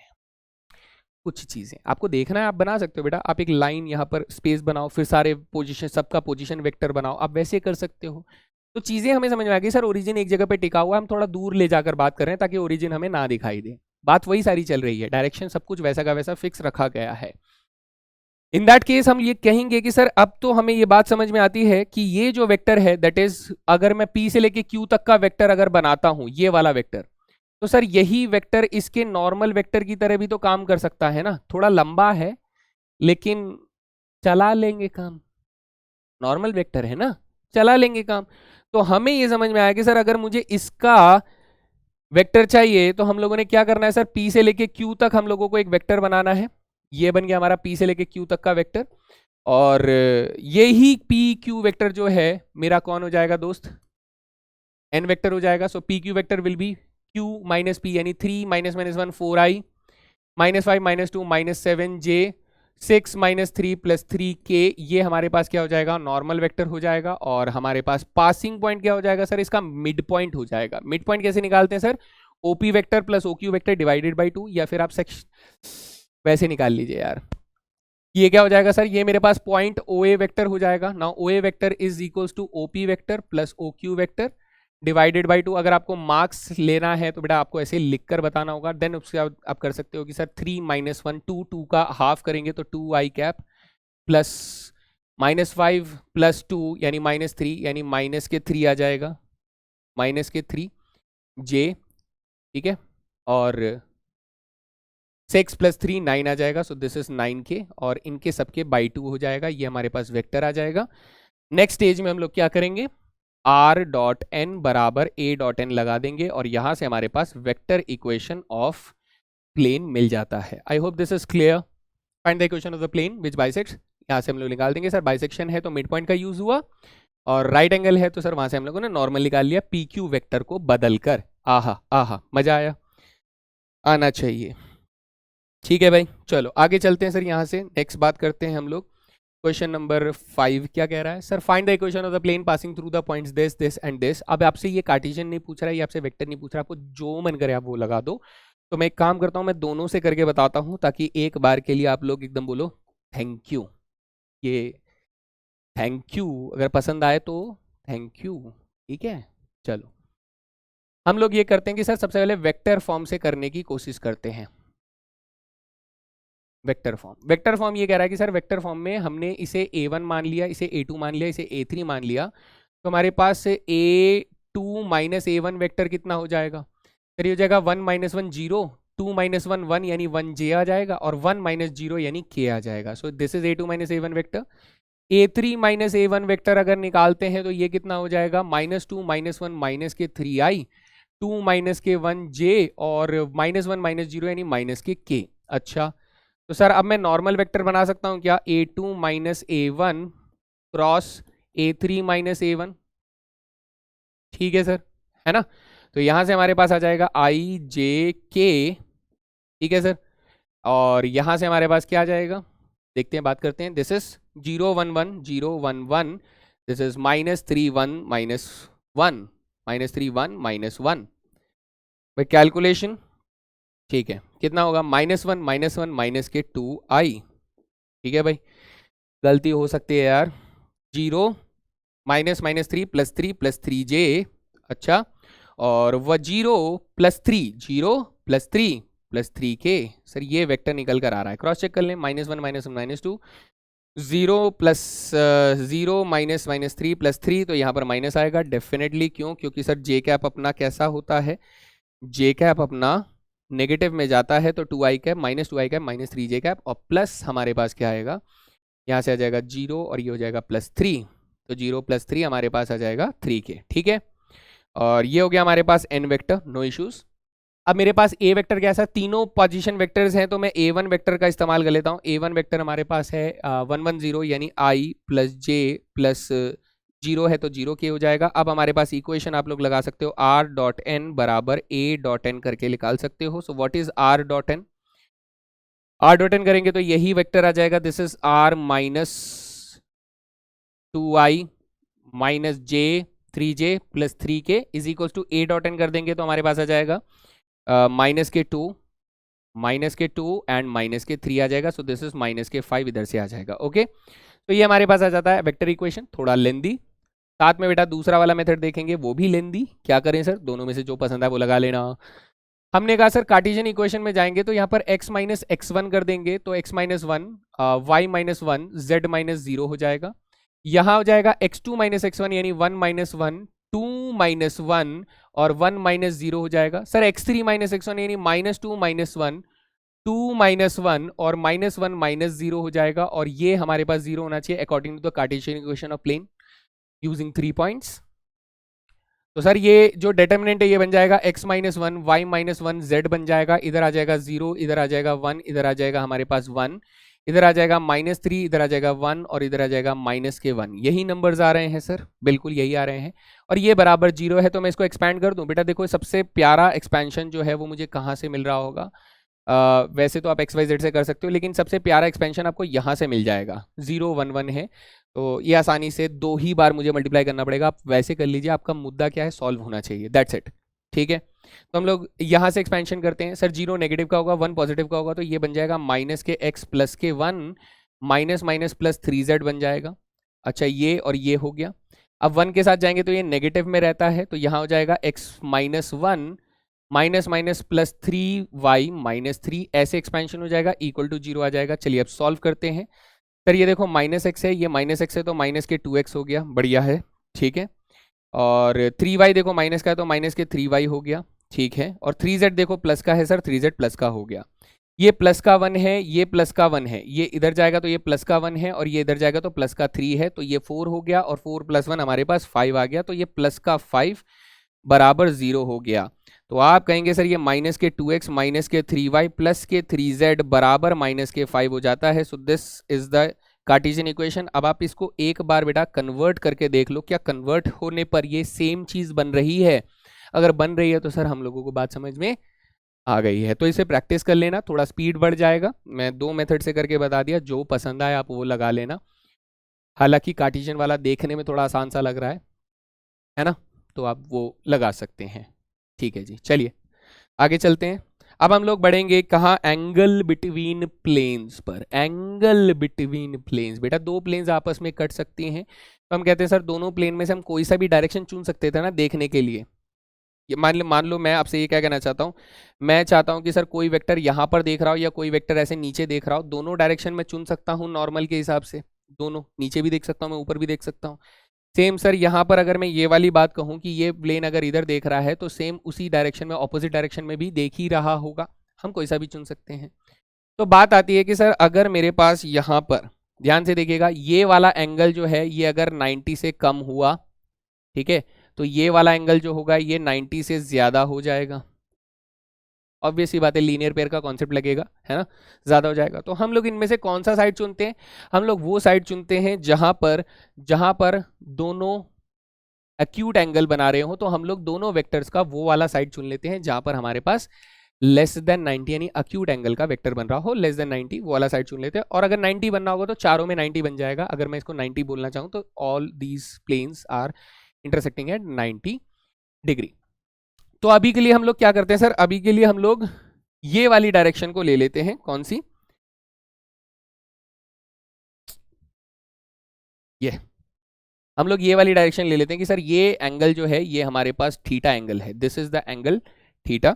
और हम कहते हैं सर यहां से हमारे पास एक वेक्टर निकला हुआ है इस तरीके से, ठीक है सर, ये देखो इस डायरेक्शन में ऐसे करके निकल रहा होगा, और यहां से हमारे पास एक वेक्टर का डायरेक्शन निकल रहा है इस तरीके से, ठीक है सर, कोई परेशानी नहीं।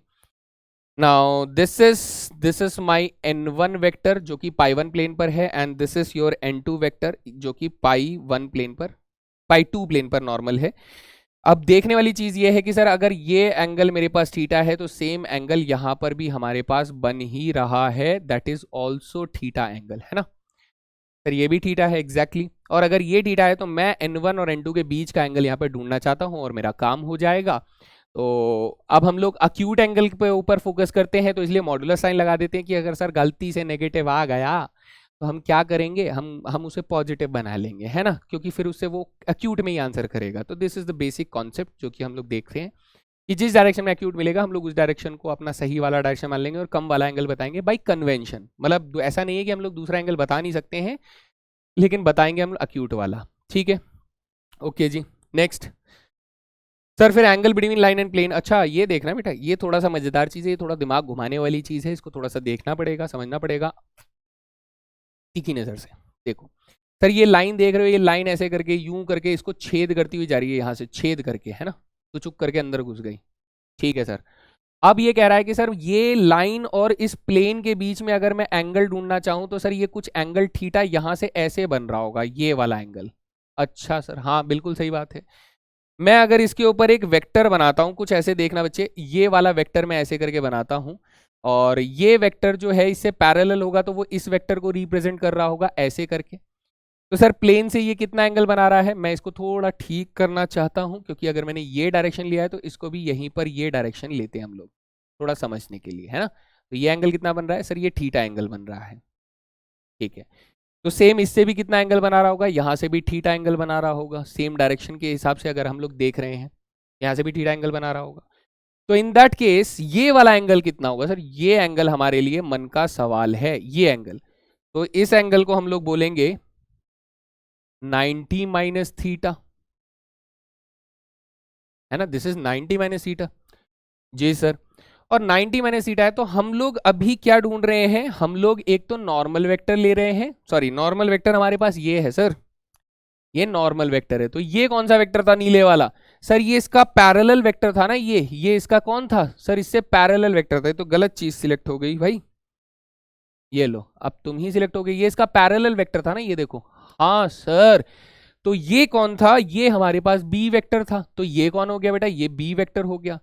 तो हम लोग दो वेक्टर्स के बीच में एंगल तो ढूंढ रहे हैं, हम लोग किसके बीच में एंगल ढूंढ रहे हैं, बी वेक्टर और एन वेक्टर के बीच में। तो मैं कहूंगा कि सर बी वेक्टर और एन वेक्टर के एंगल ढूंढना है, तो बी डॉट एन करके mod b multiply mod n कर दो, और उनके बीच का एंगल कितना है सर, 90 माइनस थीटा है, तो उसका कोसाइन वैल्यू के बराबर हो जाएगा। ये बात हमने एंगल बिटवीन टू वेक्टर से सीखा है ना।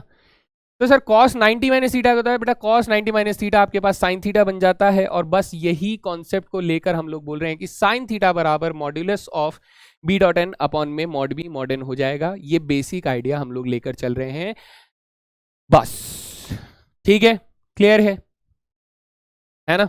चलो आगे चलते हैं सर। क्वेश्चन क्या है, find the angle between the planes this and this. अच्छा, हमारे पास n1 वेक्टर ढूंढने में टाइम लगेगा क्या सर? नहीं, 2 माइनस 1 1, 2 माइनस 1 1 हो जाएगा। n2 वेक्टर ढूंढने में टाइम लगेगा i plus J plus 2k। अच्छा, तो ऐसे में हमें इन दोनों के बीच का एंगल ढूंढना है, तो एंगल ढूंढने के लिए हम लोग कहेंगे सर कोसाइन थीटा बराबर modulus of n1 dot n2 vector divided by mod n1 mod n2 vector mod close. ठीक है, तो n1 डॉट n2 क्या जाएगा, 2 1 जा 2 माइनस के 1 2 1 जा 2 डिवाइडेड बाय मॉडुलस ऑफ 2 का स्क्वायर 4 प्लस 1 और यहाँ आ जाएगा 1 प्लस 4 आ जाएगा।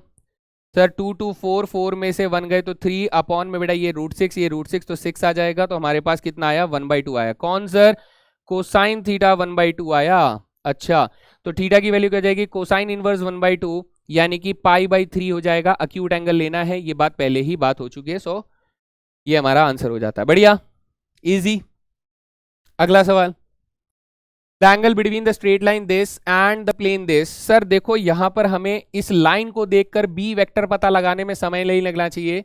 बी वेक्टर कितना है, 3 4 5 यानी 3 4 5 है। ठीक है, और सर इस वाले प्लेन से देखकर मुझे एन वेक्टर पता लगाने में टाइम नहीं लगेगा। So this is 2i minus 2j plus 1k is equal to D. D का सर कोई काम नहीं है हमें यहाँ पे। एंगल ढूंढना है इन दोनों के बीच में, तो इस बार बस साइन थीटा लेकर चलूंगा और मॉडुलस में हम लोग ले लेंगे b dot n divided by mod b mod n हो जाएगा यहाँ पर।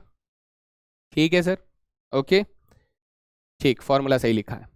b डॉट एन कितना हो जाएगा, ये हो जाएगा 3 2 जा 6 4 2 जा 8 माइनस में 5 1 जा 5 हो जाएगा डिवाइडेड बाई मॉड b हो जाएगा under the root 9 plus 16 plus 25 हो जाएगा। मॉड n कितना हो जाएगा, 2 2 4 प्लस 1 हो जाएगा। सो ऊपर आ रहा है हमारे पास कितना, दिस इज 6 माइनस 8 माइनस के 2 है ना, माइनस के 2 और प्लस 5 यानी 3, तो ऊपर आ गया 3, नीचे आ गया हमारे पास यहाँ पर 5√2, 50 का रूट हो जाएगा 5√2 और ये हो जाएगा 9 जिसका रूट हो जाएगा 3, तो 3 से 3 कैंसिल और हमारे पास यहाँ पर 5√2 आ रहा है। 5√2 क्यों आ रहा है, 5√2 क्यों आ रहा है यहाँ पर भाई, 5√2 ही तो आना चाहिए, जरूरी थोड़ी ना कि कटेगा ही कटेगा, हर बार थोड़ी ना सेम वैल्यू आएगी यार, हर बार थोड़ी ना π/4 ढूंढने के पहले बैठे रहेंगे, कुछ भी आंसर हो सकता है। अभी 5√2 1 अपॉन में आ रहा है, तो ये क्या है सर, ये 1 अपॉन में 5√2 है ना, कट गया सर, कट गया, जितना कटना था कट गया। तो साइन थीटा बराबर क्या आ गया हमारे पास, 1 अपॉन 5√2, तो थीटा बराबर हम लोग इस बार साइन इनवर्स में लिखेंगे। सर यही वैल्यू हो सकती है, अब ये हम लोग ढूंढ लेंगे जब हमें ट्रिग्नोमेट्रिक टेबल दी जाएगी, है जी, ऐसे करके हम लोग ढूंढ लेंगे, लेकिन आंसर तो यही है। तो बात समझ में आ गई।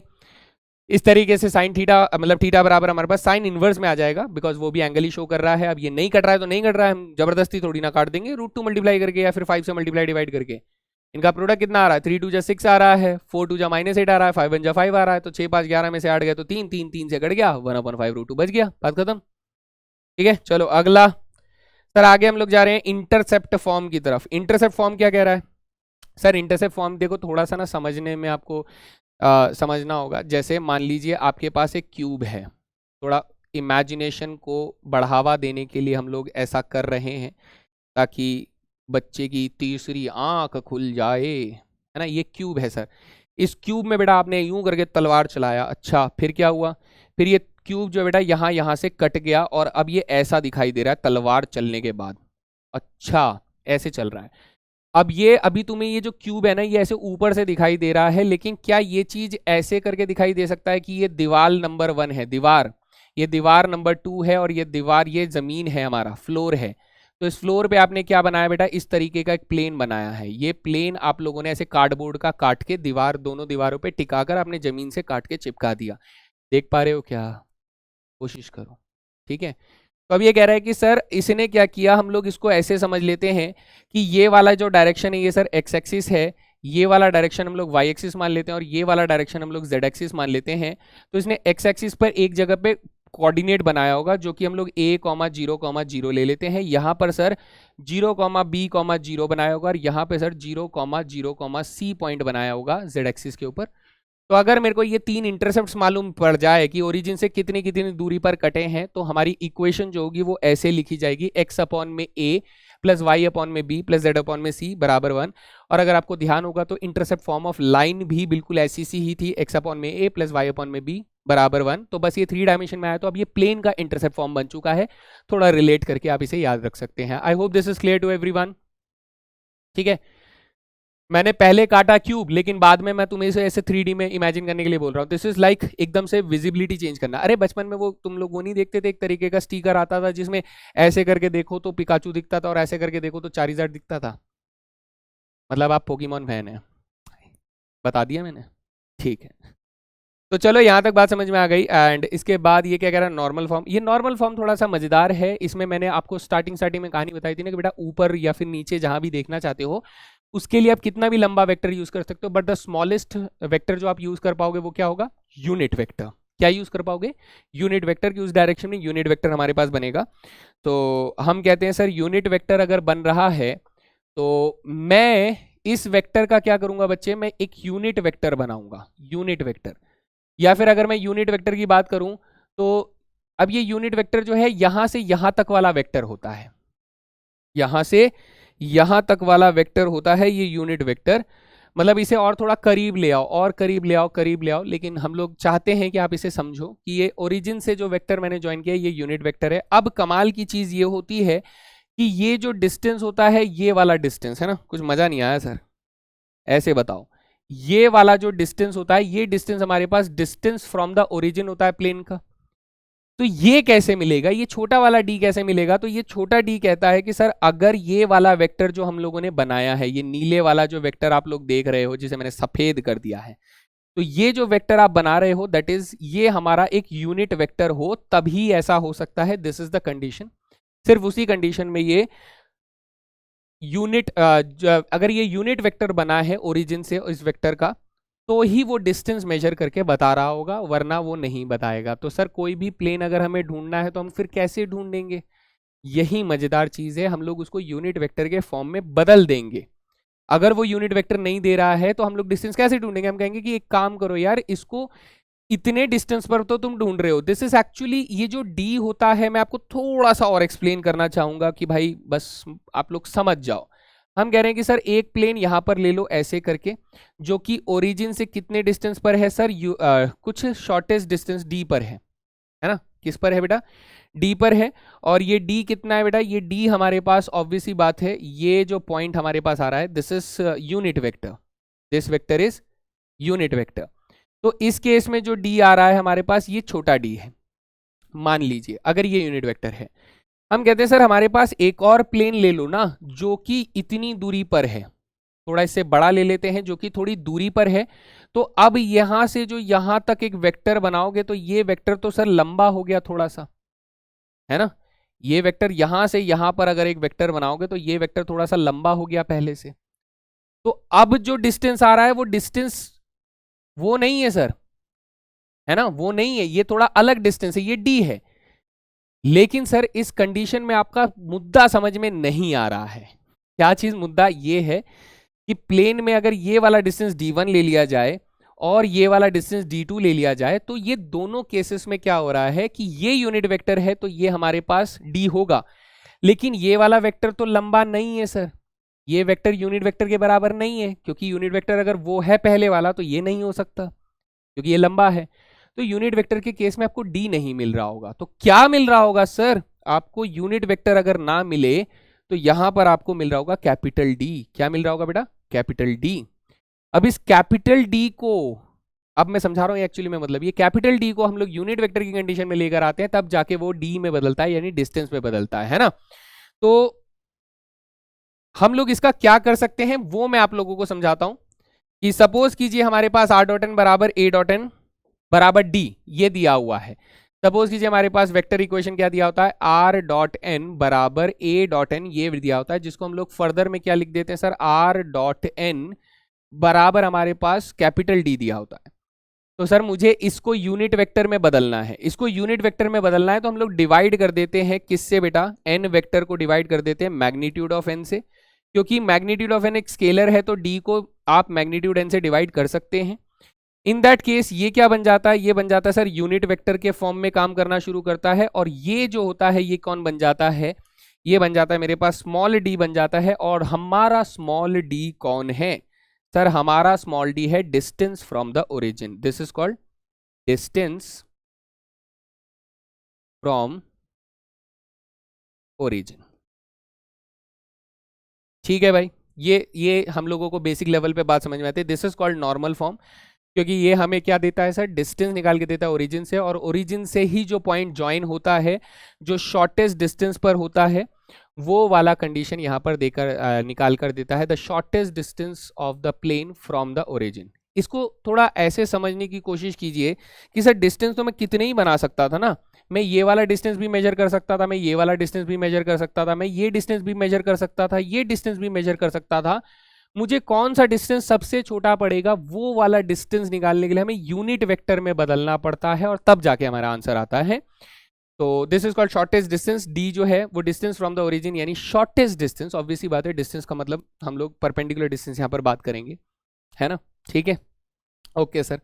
आगे बेटा यहाँ पर देखो कुछ खास तरीके के टाइप ऑफ प्रॉब्लम्स हमारे लिए सेट किए जाते हैं, जिसको हमें पेपर के हिसाब से तो बहुत इंपॉर्टेंट है बेटा। टाइप 1 क्या कह रहा है, plane passing through a given point, यानी एक गिवन पॉइंट से गुजरेगा और perpendicular to two given planes हो जाएगा। अच्छा, plane passing through two given points, ये 2 पॉइंट से गुजरेगा और perpendicular to a given plane हो जाएगा। अच्छा, plane passing through a given point and parallel to a given plane, यानी प्लेन जो है वो गिवन पॉइंट से पास करेगा और पैरेलल होगा गिवन प्लेन से। ये देखो अलग अलग तरीकों से ये क्वेश्चन आप लोगों के सामने सेट किया जा रहा है ना, है ना। तो चलिए इसके ऊपर कुछ क्वेश्चंस करके देखते हैं और फिर उसके बाद जानते हैं कि एक्चुअली में ये कैसे काम करने वाला है। देखिए सबसे पहला क्वेश्चन हमारे पास कुछ इस तरीके से पूछा जा रहा है, find the equation of the plane passing through the point this and perpendicular to the planes this and this.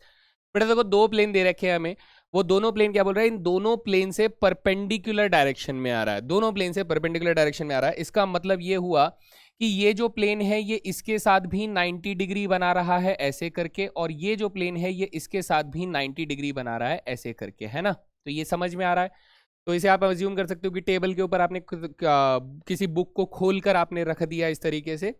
तो हम कहेंगे सर मुझे ये वाली डायरेक्शन कैसे मिलेगी, यानी ये वाली डायरेक्शन अगर मैं बोलना चाहूँ तो हाँ हाँ, ये इसका नॉर्मल वेक्टर हो जाएगा, इस वाले प्लेन का नॉर्मल वेक्टर। ये डायरेक्शन कैसे मिल पाएगी हमें, ये वाला डायरेक्शन। तो हम कहते हैं सर एक काम करिए, ऐसे देखे क्या, अगर ये वाला जो वेक्टर है ये इसका नॉर्मल वेक्टर हो गया और ये वाला जो वेक्टर है ये इसका नॉर्मल वेक्टर हो गया, अगर मैंने इन दोनों का क्रॉस प्रोडक्ट कर दिया तो क्रॉस प्रोडक्ट करते ही ये वेक्टर मेरे को ऐसे ऊपर की तरफ मिल जाएगा, है ना। इसी के डायरेक्शन में तो सर हमें ये वाला वेक्टर मिल रहा है, हाँ या नहीं। हाँ सर, इसी की डायरेक्शन में हमें ये वेक्टर मिल रहा है। तो इसका मतलब ये हुआ कि ये जो वेक्टर है ये अगर नहीं मिल रहा है मुझे, इसका नॉर्मल वेक्टर नहीं मिल रहा है, तो हम कह रहे हैं सर इससे काम चला ले, ये भी तो उसी डायरेक्शन में जा रहा है ना। तो अगर मैं इसे कहूं कि सर ये मेरा n1 वेक्टर है और ये मेरा n2 वेक्टर है, तो मेरे पास ये जो नॉर्मल वेक्टर बनकर आ रहा है इसको मैं बोल सकता हूं n vector is equals to n1 vector cross n2 vector हो जाएगा। इन दोनों से परपेंडिकुलर डायरेक्शन में हमें एक वेक्टर मिल जाएगा। तो इन दैट केस सर हमें समझ में आ गया कि जो हमारा n वेक्टर है वो n1 vector cross n2 vector के बराबर है, और a वेक्टर जो है सर वो पासिंग पॉइंट हमें दे रखा है, दैट इज 1 1 -1, यानी 1 1 माइनस के 1। तो n1 क्रॉस n2 निकालते हैं बच्चे यहाँ पर हम लोग, दिस इज i j और k हो जाएगा। n1 वेक्टर हमारे पास है, यहाँ से अगर आप निकालेंगे तो 1 2 3 हो जाएगा, दिस इज 1 2 3। n2 वेक्टर विल बी 2 -3 4 हो जाएगा। So this is equals to 2 4 जा 8, 8 + 9 यानी 17 i हो जाएगा, और 4 - 6 4 -6 यानी -2, तो माइनस माइनस प्लस 2 हो जाएगा, ठीक है। और -3 -4 माइनस के 7 k कैप हो जाएगा, दिस इज n वेक्टर। और फिर इसके बाद हम लोग क्या करेंगे सर, वही r.n बराबर a.n होमवर्क, है ना। ये लगाकर हम लोग वेक्टर इक्वेशन ऑफ प्लेन ढूंढेंगे, उसका कार्टेशियन पूछे तो कार्टेशियन ढूंढ देंगे। चलिए अगला सवाल देखते हैं। ये देखिए क्या कह रहा है, find the equation of the plane through the points this and perpendicular to the plane this. अच्छा, ये कह रहा है कि सर हमारे पास ना 2 पॉइंट्स हैं जो कि यहाँ पर लाई कर रहे हैं। सपोज कीजिए एक पॉइंट हमारे पास P है, एक पॉइंट Q है, so this is P point, है ना। And this is Q point. अच्छा, तो मैं P और Q को ज्वाइन करके एक वेक्टर बना सकता हूँ? जी बिल्कुल बना सकता हूँ। तो इसको थोड़ा सा और इंटरेस्टिंग बनाने की कोशिश करते हैं। सपोज कीजिए Q पॉइंट जो है वो यहाँ पर है और यहाँ से अब मैं वेक्टर ज्वाइन करता हूँ कि P से लेके Q तक का एक वेक्टर बना लेते हैं। सर इधर ध्यान से देखिएगा, थोड़ा सा गौर फरमाइएगा कि अगर मैं ये एक वेक्टर यहाँ से ऐसे करके बनाता हूँ तो this vector is perpendicular to this plane, यानी ये इसका नॉर्मल वेक्टर हो जाएगा। अब मैं इसका जो एक भाई है उसको उठा के लाता हूँ और इस प्लेन के ऊपर रख देता हूं, तो ये हमारे पास यहां पर ऐसे टिक जाए। तो मैं इस एन वेक्टर का, ध्यान से सुनिएगा, this is an vector and this is P Q vector हमारे पास हो जाता है ना। ये कौन सा वेक्टर हो जाता है सर? पी क्यू वेक्टर हो जाता है। तो इनका क्रॉस अगर करूंगा तो मुझे इस वाले प्लेन से एक परपेंडिकुलर वेक्टर मिल जाएगा इस डायरेक्शन में। अरे हाँ सर, इस डायरेक्शन में एक परपेंडिकुलर वेक्टर हमें यहां मिल जाएगा, इस डायरेक्शन में परपेंडिकुलर। तो हमें क्या समझ में आया? हमें समझ में आया कि सर हमारा जो एन वेक्टर होगा वो एक्चुअली में एन वेक्टर और पी क्यू वेक्टर का क्रॉस प्रोडक्ट होगा। ये हमें समझ में आया है ना। तो यहां से हम लोगों ने इसको क्रॉस प्रोडक्ट किया तो धीरे धीरे वेक्टर ऊपर की तरफ इन दोनों से परपेंडिकुलर डायरेक्शन में बन गया। सो वी से दैट कि सर एन वेक्टर जो है हमारा रिक्वायर्ड, अभी ए वेक्टर क्या दिया हुआ है यहाँ पर हमें सर दो वेक्टर्स दिए गए हैं, तो ए वन वेक्टर का इस्तेमाल कर लेते हैं। दैट इज 2 1 -1 है, तो ये हो जाएगा 2 1 -1 है। ओके, और अगर मैं एन वेक्टर ढूंढना चाहता हूं तो वो एक्चुअली में एन वन वेक्टर। ओके, थोड़ा कंफ्यूजिंग हो गया है। एग्जैक्टली क्या कंफ्यूजन हुआ है कि सर इसे हम लोग एन वन मान लेते हैं और ऑब्वियसली बात है इसे हम लोग एन वन ले लेंगे तो n one multiply P Q vector हो जाएगा। एंड इस बेसिस पे आगे चलते हैं, तो that will be n1 multiply P Q vector. Sir P Q vector जो होगा वो a2 माइनस a1 हो जाएगा, तो एक्चुअली में n1 vector cross product a2 minus a1 vector हो जाएगा। ठीक है, अब n वेक्टर हमारे पास कितना है सर? 1 -2 4, यानी यहां पर आ जाएगा 1 -2 और 4 आ जाएगा। सर a2 माइनस a1 निकालिए तो -1 -2 माइनस के 3 हो जाएगा। अच्छा, 3 माइनस के 1 बेटा 2 हो जाएगा। अच्छा, 4 माइनस -1 यानी 5 हो जाएगा, तो इधर i आ जाएगा, इधर j आ जाएगा, इधर k आ जाएगा। So this is the required normal vector. तो ये हो जाएगा माइनस के 10 माइनस के 8 यानी माइनस के 18 i हो जाएगा। बढ़िया सर, ठीक है, माइनस के 10 माइनस के 4 माइनस 18, 5 प्लस 12 यानी 17, तो माइनस के 17 j हो जाएगा। एंड नेक्स्ट 2 माइनस के 6, 2 - 6 इज -4, तो माइनस के 4k हो जाएगा। This is your n vector. यहां से हम लोगों ने ढूंढ लिया एन वेक्टर। अब आप लोगों के लिए होमवर्क कि आप लोग r.n बराबर a.n लगाकर आंसर निकाल सकते हैं, है ना, r.n। लेकिन यहाँ पर पासिंग पॉइंट जो है वो सर a1 है, तो a1.n हो जाएगा। इस बेसिस पे आप आंसर निकाल सकते हैं, है ना। बढ़िया जी, डन डन डन। ए मिल गया, एन मिल गया, काम खत्म सर। चलते हैं अगला सवाल देखिए। नेक्स्ट क्वेश्चन हमें से क्या कह रहा है? Sir find the equation of the plane passing through the point. Sir ये किसी पॉइंट से पास कर रहा है and parallel to the plane. ये देखो ये वाला प्लेन और ये वाला प्लेन पैरेलल है, तो सर इस पर जो परपेंडिकुलर वेक्टर बन रहा होगा, कौन सर? इस पर ये वाला जो परपेंडिकुलर वेक्टर बन रहा होगा सर, इसी का जो भाई है वो यहां बन सकता है ना, ऐसे करके। हाँ सर, यानी अगर मुझे ऊपर वाले प्लेन का परपेंडिकुलर डायरेक्शन मालूम है तो मुझे नीचे वाले प्लेन का भी परपेंडिकुलर डायरेक्शन मालूम है। सर सेम ही तो होगा, दोनों ही तो एक ही डायरेक्शन में देख रहे हैं ना, पैरेलल प्लेन्स है ना, तो उनके नॉर्मल आपस में पैरेलल होंगे। ठीक है, बात समझ में आ रही है? तो आप ये कितने भी वेक्टर बना लो बेटा, आप इसे समझने की कोशिश करना कि क्यों हम लोग वही सेम वेक्टर ले रहे हैं। आप इस पे जितने मर्जी वेक्टर्स बना लो, ये सारे उसी डायरेक्शन में देख रहे होंगे जिस डायरेक्शन में ये वाला प्लेन देख रहा होगा बेटा।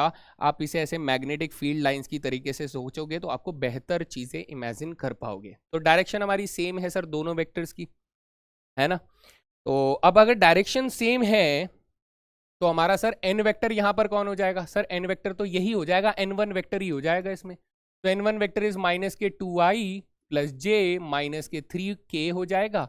और सर ए वेक्टर पासिंग पॉइंट हमें कितना दे रहा है?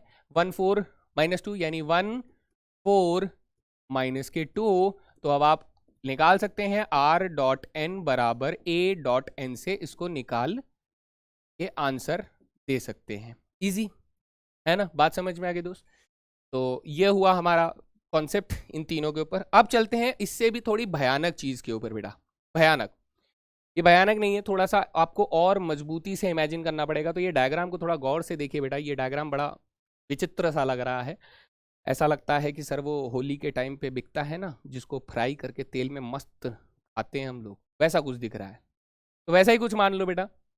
लेकिन यहाँ पे हो क्या रहा है सर, तीन प्लेन्स आपस में एक दूसरे को काट रहे हैं, और जहां पर काट रहे हैं वो वाली जो लाइन है, जैसे अगर मैं इसको ऐसे करके शेड कर दूं, तो ये वाली जो लाइन है इसको हम लोग क्या कहते हैं सर, इसको कहते हैं लाइन ऑफ इंटरसेक्शन।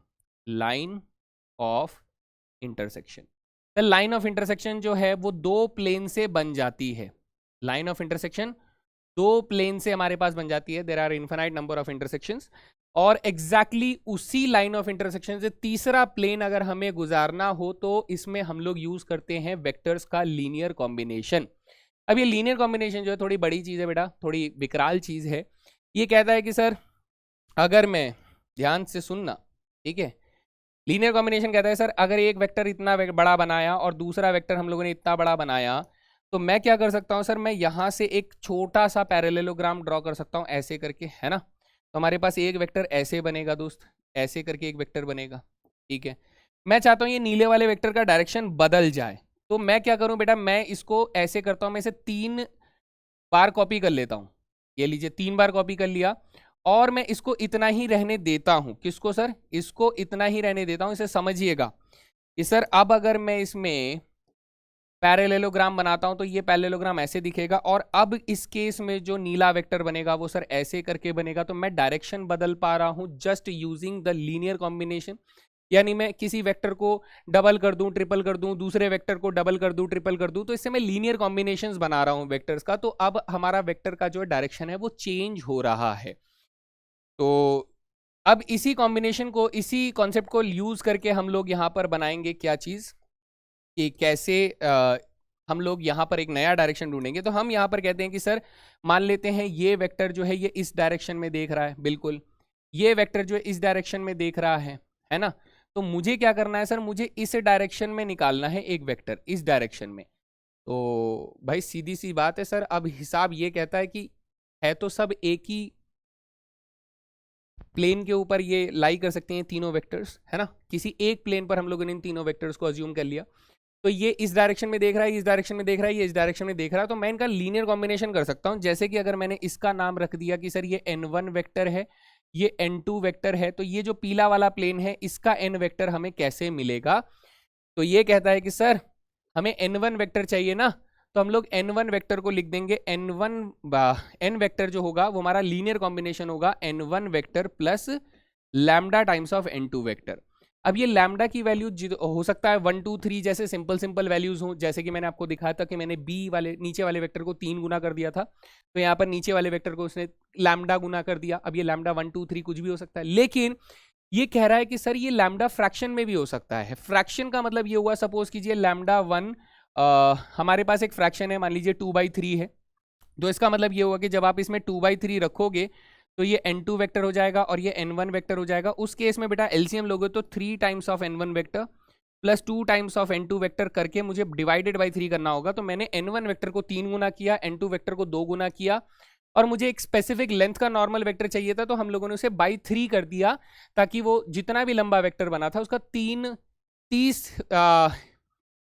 हिस्सा बन जाए, 1/3 उसका पार्ट बन जाए, है ना। तो ये लैम्डा की वैल्यू कुछ भी हो सकती है। तो अब हम लोग इसी चीज को मेंटेन रखते हुए ये बोलते हैं कि सर अगर मुझे डायरेक्शन बदलनी है तो डायरेक्शन के साथ साथ कुछ मैग्नीट्यूड का भी कॉन्सेप्ट बदलना चाहिए। अबे यार ये तो ठीक करना है, क्या ठीक करना है सर, अभी बताते हैं। यहां पर क्या लिखना है सर, यहां पर लिखना है हमें capital D1 plus lambda times of capital D2 लिखना है, ठीक है। तो ये जैसे हम लोग n1 का लीनियर कॉम्बिनेशन लेते हैं, वैसे ही हम लोग कैपिटल D का भी लीनियर कॉम्बिनेशन ले लेते हैं, और उससे हमारे पास ये एक इक्वेशन बन जाती है। कौन सी प्लेन की, एक ऐसा प्लेन जो कि किसी दो प्लेन्स के लाइन ऑफ इंटरसेक्शन से गुजर रहा हो, एक ऐसा प्लेन, है ना। तो अब ये सर लैम्डा कहां से ढूंढ के लेकर आएंगे, तो इस लैम्डा को ढूंढने के लिए आपके पास 3 अलग अलग तरीकों के सवाल बनते हैं। Type 1 passing through a given point, type 2 perpendicular to given plane, type 3 at a unit distance from the origin. तो एक एक करके तीनों के ऊपर सवाल करेंगे और देखेंगे यहाँ पर क्या कॉम्बिनेशन हमारे पास बनकर आ रहे हैं। देखिए क्वेश्चन हमारा अगला क्या कह रहा है, find the equation of the plane through the intersection of the planes this and this, यानी दो प्लेन्स हमें दिए गए हैं, उसके इंटरसेक्शन से गुजरने वाला हमें एक प्लेन चाहिए and passing through the point this. तो आप बेटा पहली बार ये क्वेश्चन आप लोगों के लिए कर रहा हूं तो पूरा पूरा करके बता रहा हूं कि n1 वेक्टर हमारे पास कितना आ रहा है sir, i plus 3j minus के, ठीक है। n2 वेक्टर हमारे पास क्या है सर, यह है 2i माइनस जे प्लस के। अच्छा सर कैपिटल D1 हमारे पास कितना है, 5 के बराबर है, कैपिटल D2 हमारे पास 3 के बराबर है। तो ऐसे में इक्वेशन ऑफ प्लेन, ध्यान दीजिएगा दोस्त, equation of plane passing through line of intersection of planes,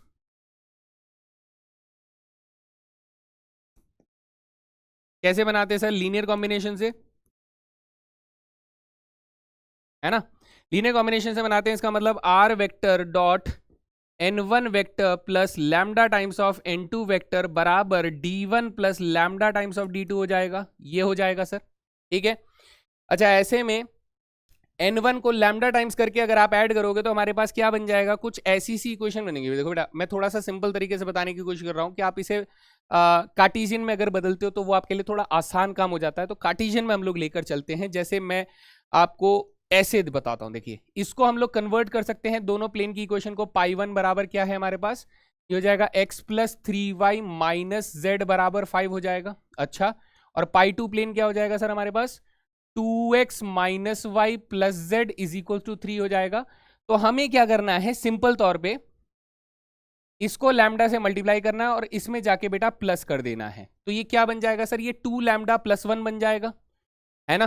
तो यहां पर हमारे पास ये वाली इक्वेशन क्या बन जाएगी दोस्त, ये बन जाएगा 2 लैम्डा प्लस 1 एक्स बन जाएगा। ये माइनस लैम्डा प्लस 3 वाई बन जाएगा, ओके, प्लस ये लैम्डा माइनस वन जेड बन जाएगा is equals to 3 lambda plus 5 बन जाएगा। ऐसा कुछ आप लोगों के पास ये बनता हुआ नजर आएगा। I hope this is clear to everyone, ठीक है। आप ऐसे कर सकते हो, आप लैम्डा बेटा दूसरे को भी दे सकते हो। हम लोगों ने थोड़ा सा लैम्डा में क्या किया है, n1 प्लस एमडा n2 ना करके हम लोग इसको बदल देते हैं। कुछ हम लोगों ने थोड़ी सी गलती कर दी है, इसको ठीक करते हैं, है ना। ठीक क्या करते हैं सर, हम लोग जब n1 को लैम्डा से मल्टीप्लाई कर रहे हैं तो ये जाके इसमें प्लस कर रहे हैं, तो हमारी इक्वेशन थोड़ी सी बदल जाएगी। क्या हो जाएगा सर, 1 लैम्डा प्लस 2 एक्स, फिर आ जाएगा 3 लैम्डा माइनस 1, फिर आ जाएगा माइनस लैम्डा प्लस 1 बराबर 5 लैम्डा प्लस 3 हो जाएगा। ये ऐसी इक्वेशन बन जाएगी। अब हमसे वो क्या कह रहा है, सर ये पास कर रहा है इस पॉइंट से। तो ये सबसे मजेदार बात थी कि मुझे पासिंग पॉइंट इसने दे दिया, यानी कि ये वाला जो प्लेन है विच इज पासिंग थ्रू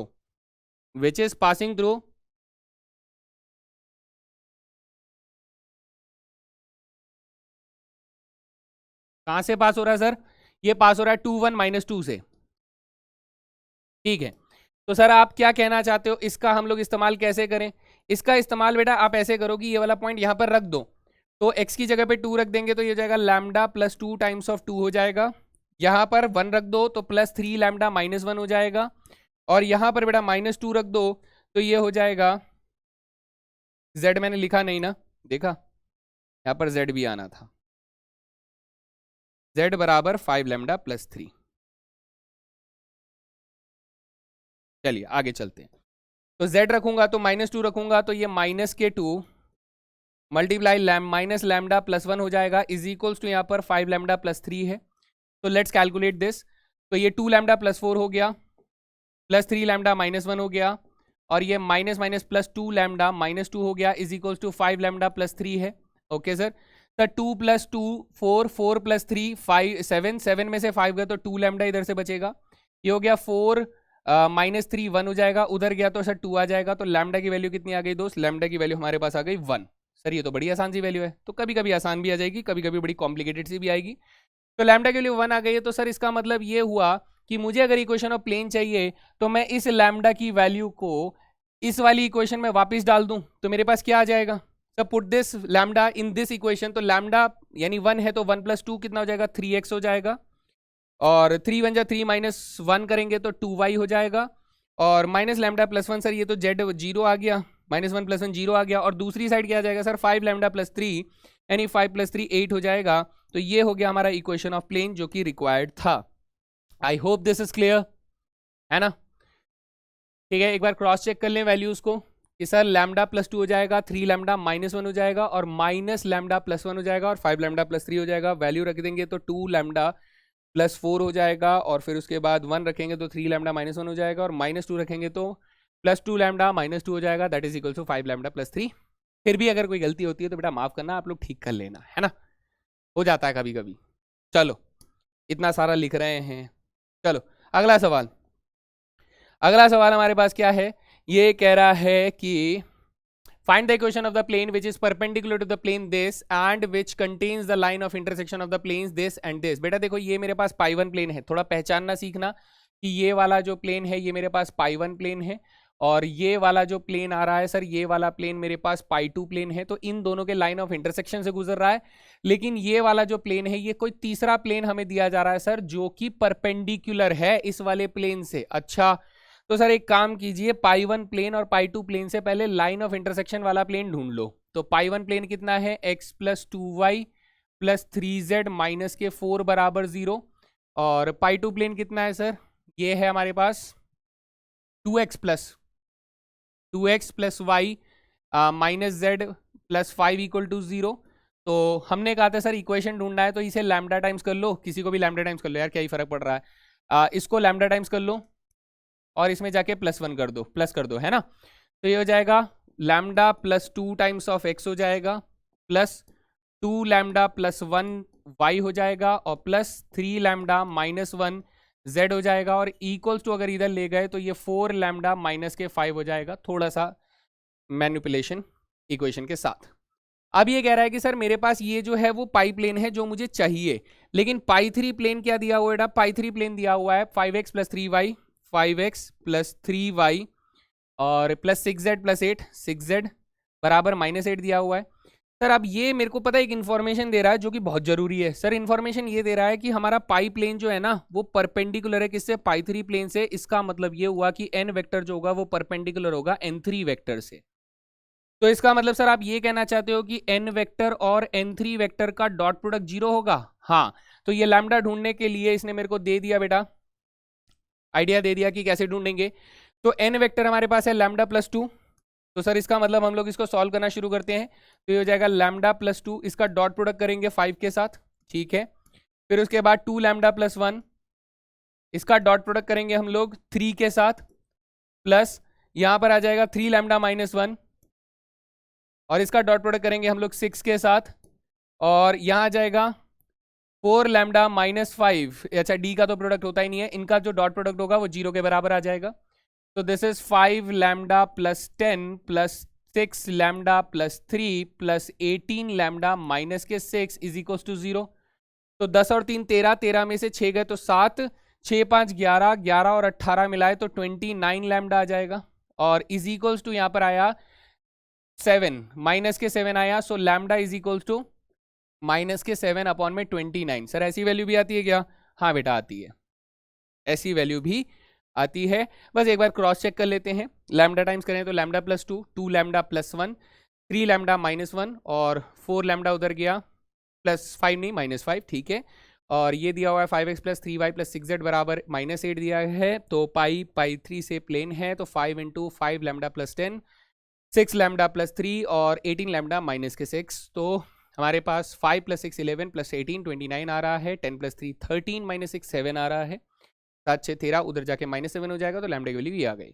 अब सर क्या करें, ऑब्वियस सी बात है ये जो लैम्डा की वैल्यू है इसको यहाँ पर डाल देते हैं, इक्वेशन ऑफ प्लेन मिल जाएगा। तो क्या आया सर, थोड़ा कैलकुलेटिव सवाल, 29 2 जा 58, 58 -7 है ना, 58 -7 हमारे पास आ जाएगा 51 x आ जाएगा, और अपॉन में 29 आएगा। थोड़ा कैलकुलेशन तगड़ा रखना है ना। 29 बन जाए 29, 7 2 जा 14, 29 में से 14 गए तो हमारे पास प्लस के 15 अपॉन में 29 y आ जाएगा। बढ़िया सर, आगे 3 लैम्डा माइनस 1 यानी 29 माइनस करना है, 3 7 जा 21 यानी -21 और -29 ये हो जाएगा 60, है ना? कितना हो जाएगा? नहीं 60 नहीं होगा सर, 50 हो जाएगा। यस, माइनस के 50 हो जाएगा। सो दिस इज माइनस के 50 अपॉन में 29 जेड हो जाएगा, is equals to 4 lambda minus 5 यानी कि 5 इंटू 29 यानी हो जाएगा 145 और 7 4 जा 28 तो 145 माइनस 145 और माइनस के 28, 8 5 13, 6 2 4 और 2 6 और 1 7 और यहाँ पर आ जाएगा माइनस के 173। तो दिस इज माइनस के 173 अपॉन में 29। सबके 29 जब आप हटा दोगे तो इस will be looking like 51x plus 15y minus के 50z is equals to minus के 173 हो जाएगा। So this kind of equation आपके पास बन के आ रही है। बस मैं दुआ करता हूँ कि इसमें कोई एरर नहीं हुआ हो, है ना? दुआ करता हूँ। अगर कोई एरर हो तो बेटा प्लीज़ कमेंट सेक्शन में बता देना। यहाँ रिकॉर्डिंग में ना कई बार पता नहीं लगता भाई, हमसे नहीं दिखता इतने बड़े बोर्ड में। ठीक है, बढ़िया, चलें आगे चलते चले। आखिरी सवाल। अब देखो ये क्या बोल रहा है, ये क्या बोल रहा है sir, find the Cartesian equation of the plane passing through the line of intersection this and this और which are at a unit distance from the origin. बेटा देखो यूनिट डिस्टेंस का कॉन्सेप्ट दे रखा है, तो मैं कहता हूँ सर मेरा पहला इक्वेशन कार्टेशियन फॉर्म में लिख लो, तो ये हो जाएगा 2x प्लस 6y बराबर माइनस के 12 आ जाएगा। ये मेरा पाई 1 प्लेन हो गया। पाई 2 प्लेन क्या कह रहा है सर? पाई 2 प्लेन कह रहा है 3x minus y plus 4z is equals to 0 हो जाएगा। सर इसको लैम्डा टाइम से मल्टीप्लाई करो और इसमें +1 कर दो, या फिर आप इसमें क्या करो बेटा, देखो इधर 0 मिल रहा है तो इधर 0 रख दो और इसे जाके इसमें प्लस कर दो। आप ऐसे करके करोगे तो आपका एक लैम्डा इधर से गायब हो जाएगा। सर ये हमारे काम की चीज़ होगी, है ना? तो ऐसे में ये क्या बन जाएगा बेटा, हमारा पाई इक्वेशन का प्लेन बन जाएगा 3 लैम्डा प्लस 2x बन जाएगा और फिर माइनस लैम्डा प्लस 6y हो जाएगा और प्लस यहाँ पर 4 लैम्डा आ जाएगा और ये z टाइम्स हो जाएगा इक्वल्स टू 0 लैम्डा प्लस 12 यानी +12 हो जाएगा। ठीक है सर, ये हमारी पाई की इक्वेशन हो गई। अब ये मेरे से कह रहा है कि सर ये यूनिट डिस्टेंस पे है। सर यूनिट डिस्टेंस कैसे निकालते थे? यूनिट डिस्टेंस सर ओरिजिन से डिस्टेंस निकालना है। देखो ओरिजिन से डिस्टेंस कैसे निकालते बेटा, हम लोग निकालते कैपिटल डी अपॉन में मैग्नीट्यूड एन। अच्छा हाँ सर, तो कैपिटल डी कितना है सर? कैपिटल डी 12 है, तो ये 12 हो जाएगा डिवाइडेड बाई इसका मैग्नीट्यूड यानी कि हमारे पास आ जाएगा 3 लैम्डा प्लस 2 का whole square plus 6 minus lambda का होल स्क्वायर प्लस 4 लैम्डा का होल स्क्वायर, ऐसा कुछ आ जाएगा। और ये हमारे पास कितना दिया है सर? यूनिट डिस्टेंस दिया है। This is called unit distance. ओहो, तो यहां से आप इस चीज को उधर भेज दोगे तो दिस विल बी लाइक 12 बराबर अंडर द रूट में, इसको थोड़ा एक्सपैंड कर लें सर, 3 लैम्डा प्लस 2 का whole square is 9 lambda square plus 4 और 3 2 जा 6 2 जा 12 लैम्डा हो जाएगा प्लस यहाँ पर आ जाएगा 6 लैम्डा का square that is 36 my plus lambda square minus के 12 लैम्डा आ जाएगा और प्लस 4 लैम्डा का स्क्वायर यानी 16 लैम्डा का स्क्वायर आ जाएगा। ये हो गया, तो -12 लैम्डा और +12 लैम्डा कैंसिल हो गए। ठीक है सर, यहाँ पर 12 12 जा 44, अगर मैं SBS कर देता हूँ दोनों तरफ squaring both side, so this is 144। ये हो गया 9 lambda square plus 16 lambda square यानी 26 लैम्डा स्क्वायर हो जाएगा। यहाँ 36 प्लस 4 40 हो जाएगा, 40 यहाँ पर आ गया। ठीक है सर, तो 26 lambda square is equals to 104 आ जाएगा और 26 के टेबल में 4 टाइम्स अगर मैं काटूंगा तो ये हमारे पास 4 आ जाएगा और लैम्डा की वैल्यू हमारे पास प्लस या -2 आएगी। So there are 2 such conditions जिसमें हमारे पास 2 प्लेन्स बन रहे होंगे। कौन से 2 प्लेन्स बन रहे होंगे बेटा? हम लोग यही वैल्यू कहाँ डालेंगे सर? यही वैल्यू यहाँ पर डाल देंगे तो हमारे पास 2 प्लेन्स आ जाएंगी। तो चलिए पहले हम लोग लैम्डा की वैल्यू 2 डालकर देखते हैं। फॉर लैम्डा बराबर 2 डाल के देखेंगे तो इस कंडीशन में हमारे पास क्या आ जाएगा, 3 2 जा 6 प्लस 2 यानी 8x आ जाएगा, -2 प्लस 6 यानी 4y आ जाएगा और 4 इंटू 2 यानी 8z आ जाएगा इज इक्वल्स टू 12 आ रहा है। आप इसे सिंप्लीफाई करके छोटा भी कर सकते हैं, जैसे 4 के टेबल में कट रहा हो तो कटने के बाद आप इसे रिड्यूस करेंगे तो ये 2x plus Y plus 2z बराबर 6, ये एक इक्वेशन हो जाएगी।